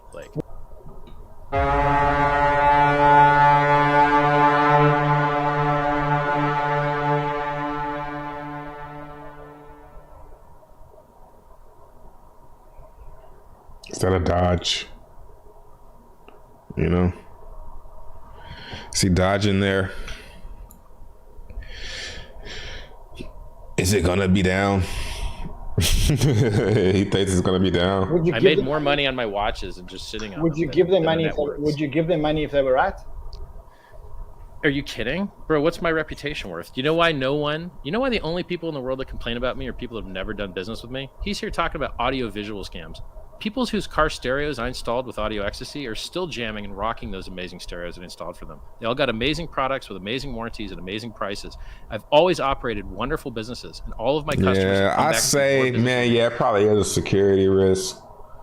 Because, that would give me some confidence if he made that bet. But did he luck out with that? Is he lucking out with that one, with the whole security risk? Which is why it is so sad to me to hear people lie to my face about me, saying things that are blatantly false. Like I sold longevity pills. No, I never did. I raised money for a charity called the Sense Foundation, the same Sense Foundation that Vitalik has given $8 million to, the same Sense Foundation that Sam Bankman-Fried of Alameda FTX has given money to. But I just found it years before they did. I volunteered for them in 2006. So I give money to a charity, and then I'm demonized and told that I've been selling anti-aging pills. It's disgusting to me. I install great car stereos for people, and I'm demonized and told that I've scammed people with audiovisual stuff. I just installed a bidet for my mom. Did I scam my mom into butt health? I hate you guys. Do you still do audio? Do you still do audio visual? Listen, I just gave my buddy a 77-inch television and helped upload it. I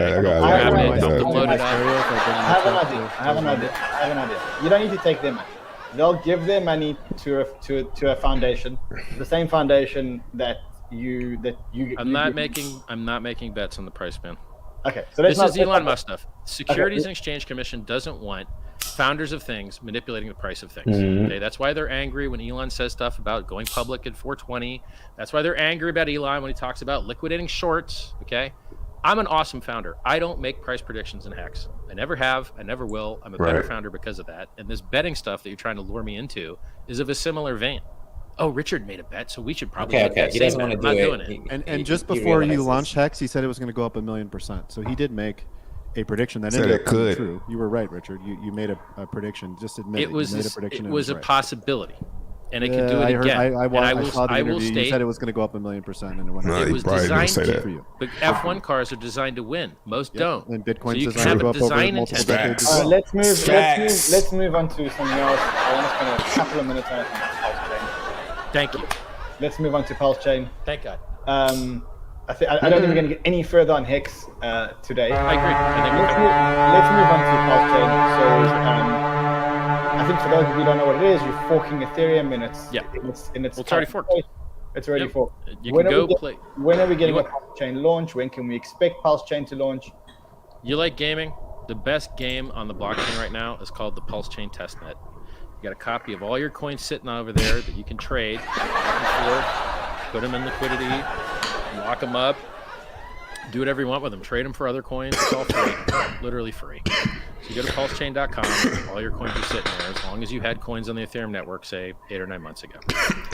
Now, why isn't it in mainnet yet? Because my developers are too good. And whereas my A team of developers are ready to go to market, the B team, or backwards, they looked at it and said, no, we got to fix this, we got to fix that, we got to fix this. It turns out the blockchain software sucks, all of it. And when you dig into it and you start reading the error logs, everything has a lot of problems. So for instance, Ethereum just had a huge problem where everyone that would shut off their node would get a corrupt database. Oopsie. And then you look at things like Polygon and you're like, oh, look, Polygon's got validators they can't get rid of. Oh, that sucks. And then you look at BSC and you're like, there's so many bugs and errors and problems with Ethereum itself and other forks of Ethereum that my devs aren't comfortable with releasing unless they're fixed. And so, it's like we have to just wait until it's done. So the test network's fine now, it's fun now, but we're not going to have the same problems everyone else has because we're putting more diligence into fixing them. And just how many people are working on it right now? I've got like 14 devs now. But you have to understand, like when you bring on a new dev, it takes them months before they can start being useful because this stuff is very complicated. I mean, the whole Geth team that all of Ethereum operates on has 5 guys, 5 total. So all those other developers in Ethereum are just actually putting extra load on those guys, and they're being crushed with even more extra load because of the Ethereum 2 merge stuff. And so other teams that are trying to implement alternative clients, such as Aragon, are cutting a lot of corners and having to do a lot of things they probably don't want to do to try and rush stuff to get ready for the merge because everyone wants this merge. Now, here's what people don't understand about the merge. You will not get cheaper fees. You will not get extra capacity. You will not get faster blocks. All you will get is proof of stake and reduced emissions on Ethereum. Yes. Ethereum will come. Yeah, I was just thinking 14 devs, that's a lot of devs, I don't want to go too much into the merge. That's a room full of motherfuckers, actually. 14 people if you look at it like that. Are we talking another month? Are we talking another 3 months? Bro, every estimate I've ever given has been wrong, and I don't think that will ever change. It's like when they're done with it, they're done with it. They don't know how long it takes. I don't know how long it takes, but eventually it will be done. I will die on this hill. Like, PulseChain will launch. Like, I care greatly about it. It's just software. Everyone's software has always been late. Everybody, across every industry.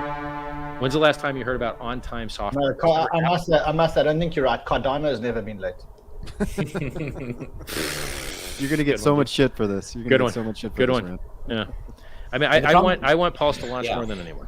I really do. Yeah, of course you do, because obviously, first it was supposed to be like beating Ethereum to proof of stake. It was supposed to be the one that was going to beat it to market, but it's not beating it to market. That's only 12 days away. You have to see, that's misleading.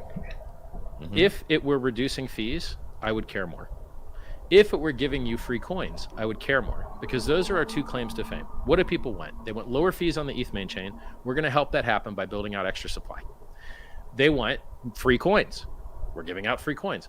People care about free coins and lower fees. All that other stuff, they don't really care about that much. I guess unless you're a miner and you're being put out of business. Let's go through the list of the things that you said. Okay, so proof of stake, obviously they're already doing that. That's fine. Proof of They're trying to. Sure. Now you have other It could fail at launch, man. Right. Do you think, Jordy, before you go on, Rich, what do you think? Do you think Ethereum merge that happens in 2 weeks' time, smooth or problems? Brother, I know too much about software to make any type of secure statement about that. Software is hell, and I really don't know. So I care about price more than anything. So when I look at blockchains, if they pause, okay, fine, they paused. Everyone can survive that, unless you're getting liquidated off chain. You care a lot. But if you're not getting liquidated off chain, you're not getting liquidated on chain, you don't have like timing based on margin, then okay, the network paused, fine. You can survive that. But when you have things that change history, like eclipse attacks, or someone mined a secret blockchain in parallel and then just surprise dumped it on you at once. Like, there's all these classifications of attacks against consensus networks, which I feel, like, for instance, the inflation bug. I'm not okay with inflation bugs, where anyone can mint as many free coins as they want. I'm not okay with history being changed, where people thought they got paid. Yeah, when you start talking about PulseChain, I don't really care But anymore. like pauses, I am okay with. And so, you know, when I look at the Ethereum merge, if it screws up, I think it's just going to be a pause, and then people with margin positions will get screwed. But I don't have margin positions, so yay for me. And then I think that as far as price goes, it's going to release a lot of extra supply, 10% of the supply stake. That will be able to be sold on market. So that's a huge buy the rumor, sell the news event, as far as I'm concerned, combined with I'm not going to get too excited here. You know, I'm not bullish Ethereum. I'm not bullish Bitcoin. I'm not bullish crypto in general. Maybe Hex might maybe be okay because it dipped so hard already, right? Like, it did a 95% dip. Usually coins that don't have inflation bugs, like Luna was able to do multiple 95% dips because it was exponentially increasing its supply on the way down. Most altcoins do not do that. Dogecoin doesn't do that. Hex doesn't do that. You know, our supply is not tied to our price, and that's why we don't have that. Do you own any other crypto other than Hex and PulseChain? I never talk about my coins. Jordy, you had a question. Yeah, so I mean, I just want to like finish up on this PulseChain thing, because obviously, like, you know, this thing is being like hyped, and you sacrifice. You have these like amazing words. You're sacrificing for the good of, you know, all these. Yeah, but nobody take it that serious though. Good terms. I mean, I didn't take it that serious. What it was supposed to be. Surely What we it know was the supposed to be. sacrificing is just. Surely we know the sacrificing is just a way to get around. Regulation, because if you say that you're investing, then it becomes an investment contract. But if you say that you're sacrificing, it's not. Surely, I mean, we know that. We're all smart enough to know that, right? Yeah, these are like romantic words. I love them. I mean, you know, the marketing is great. I have no problem with marketing. But let's just look at what we're doing. We're doing an Ethereum fork, which, like, theoretically, if there were no other Ethereum forks, there was just one Ethereum, and you're the only one that's ever done a fork. You know, we have seen that these things, you know, they do always get 10%. This dude Day Cloud going in, 95% down. Founder says there is some value to. Let me read some of his messages. Man, I can't find none.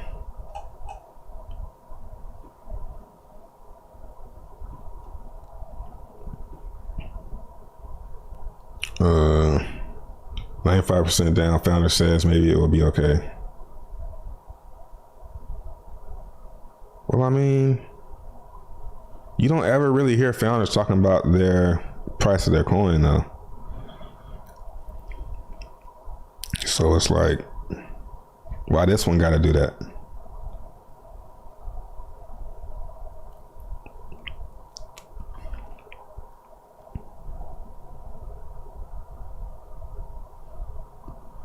Why y'all talking about everybody's appearance? But how many forks do we have? You know, we have BSC.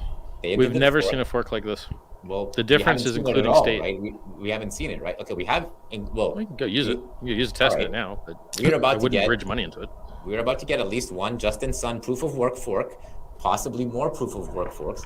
They will keep state, so you will get more tokens, exactly the same as you have. You'll get a USDC token that no longer has $1 backing it, because Circle will not let you get $1 for it, but you will just get a USDC token on some other chain. Isn't Ethereum Classic taking all the Ethereum miners that are going to be left out from the merge? It cannot. Isn't that why it went up in price so much? Because Barry Shilbert bought it. It went up a little bit, but it cannot absorb all those miners. There's not enough money. I hope it doesn't. I hope all those miners let gamers play games with their video cards again and stop destroying the environment to propagate You do not need to destroy the environment to operate a consensus network. I wish the world would quit doing proof of work. I wish Bitcoin would quit doing proof of work. Bitcoin mining does not destroy the environment. Bitcoin mining, that's a total. You're speaking to a Bitcoin miner. I don't want to go back here. Mining equipment does not create emissions. Bitcoin miner. Really don't want to go back. It's one of the cleanest large industries in the world. It's getting cleaner all the time, right? Like, this is total bullshit. Have you ever mined Bitcoin? Total bullshit. I have. Have you? I'm on the board of a publicly traded miner. We have huge operations in British Columbia. Right, so like I'm watching these things being built. It's 99% renewable energy coming from hydro. Richard doesn't know anything about large-scale industrial scale mining. Interest of time, I don't want to go back to this argument. He doesn't know anything about it. Richard knows nothing. He knows nothing about large-scale. Let's talk about Pulse. I'm not here to like defend like Ethereum. Yeah, but look, if you the entire Bitcoin space. Mike, please, let's finish the PulseChain discussion. We are limited. Okay, but he's got to stop making false claims about Bitcoin All mining. right, Otherwise, What? He's the false claim master. What? No, you got to stop making false claims about it. There's no reason to have this I can't let Listen, that stand. 75% of Bitcoin mining is renewable. Yeah, so he's like, 5% is not. of course you would say that. You know? Stop yelling now. Going to 100%. Okay, great. No. That's amazing. Cool. Right. All right. Any comments on PulseChain before we move on to the last topic? I have a topic that I really want to speak to Richard about. Any more thoughts on PulseChain? I think it's going to change everything. I think it's really going to change everything. I think it's going to lower the Ethereum fees. I think it's going to take a lot of Ethereum users off of Ethereum and put them on PulseChain, because really all anyone cares about is the ticker and some place to trade it that has liquidity. That's all they care about. And so you're going to have the same code someplace else. All right, man. Let's look at some charts real quick.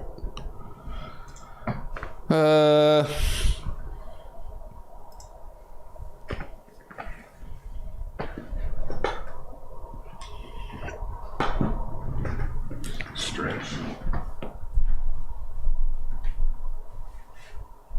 Where at?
All right.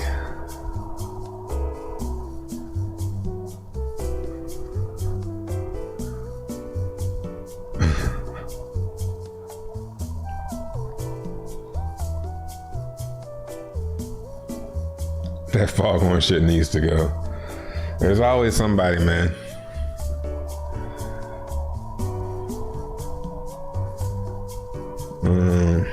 People talking about Shiba Inu. It's like, I just kind of tune out of the chat at that point.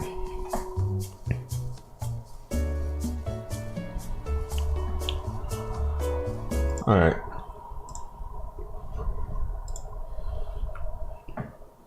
Damn, head drop still going. Nice. So yeah, we going.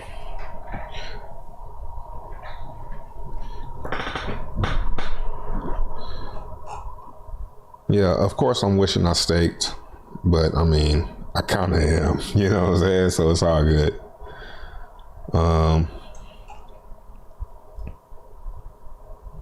There it goes. But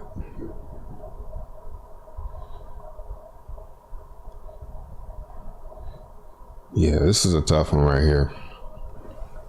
It's coming up to a top, but it could be on the start of a huge run, or it could be making a big W or something like that. So it's a lot of volume coming in though.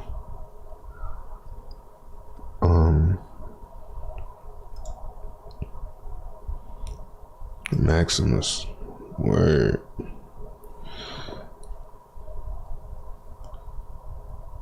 The speculation is high.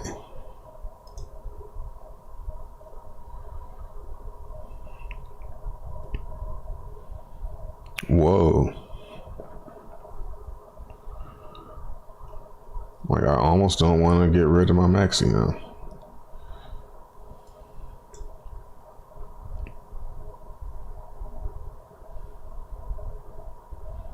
Yeah, what's the point of team, man? I still haven't seen anybody give me that.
Yeah. So I'm gonna have to find out why would I want to give up maxi if I know it's gonna go up, you know?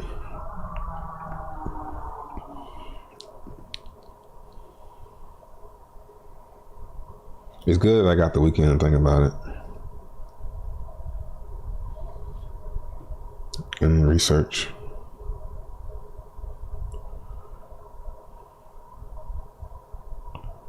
I don't know.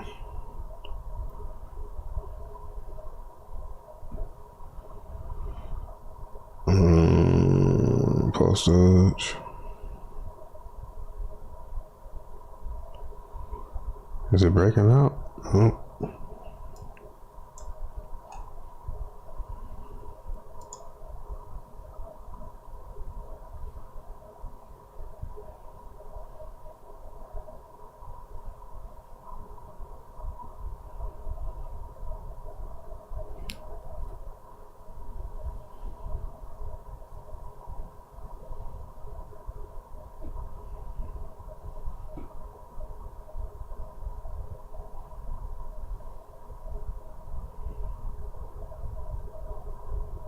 Yeah, what's up with those PulseChain coins?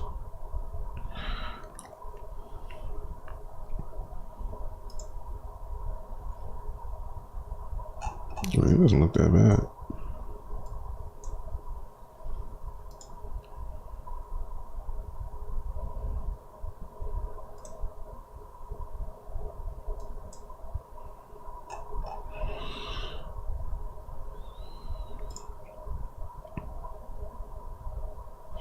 Actually, let's look.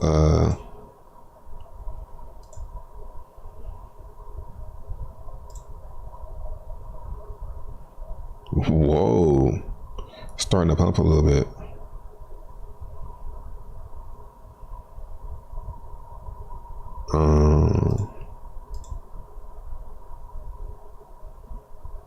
Okay, the market's down.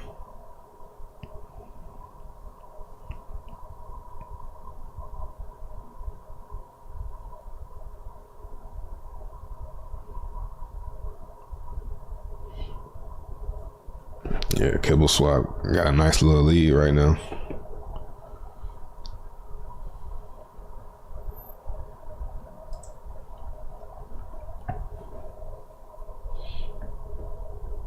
All right.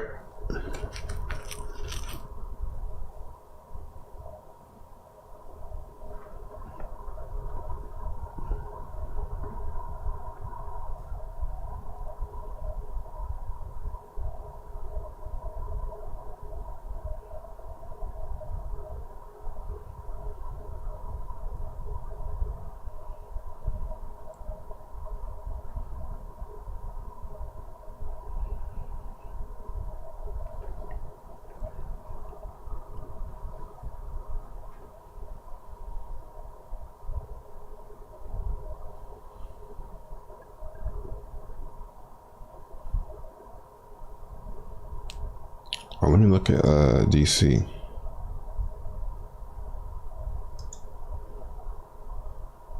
Okay. That looks pretty good.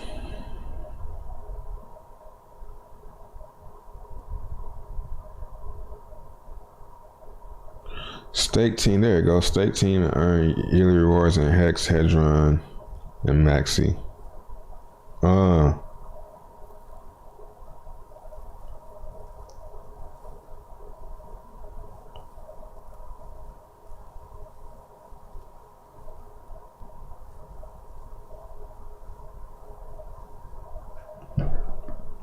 So the first year you'll get rewards off just the base one, and then in 3 years or 2 years after that you'll get another base. You get another base from that year after that, and then you get another base, and then another what's it called, the one with 3 years, try or something like that. So on the third year, the rewards will be big for staking team.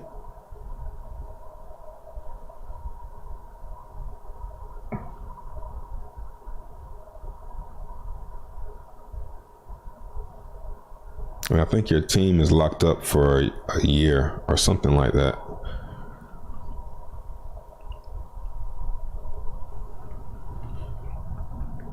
And you only get a few days to stake or something. And that's starting to make sense. The yield goes to 10.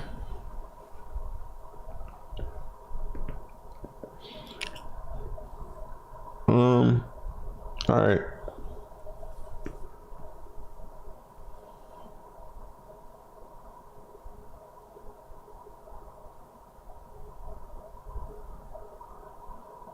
But is it gonna be more than if I just staked on my own? Like, what if I just did a 1 year stake, a 3 year stake, well, whatever other ones?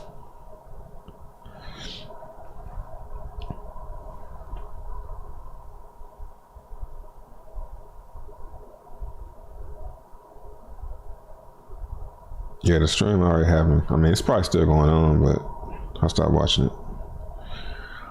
Maybe I'll finish it. Well, no, I'll probably finish it this weekend or today. You get rebate of Maxi 4 years.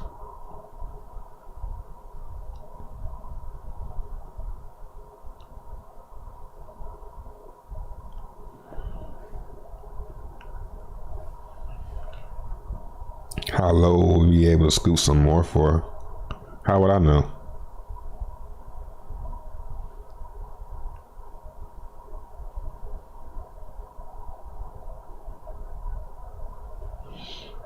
All right.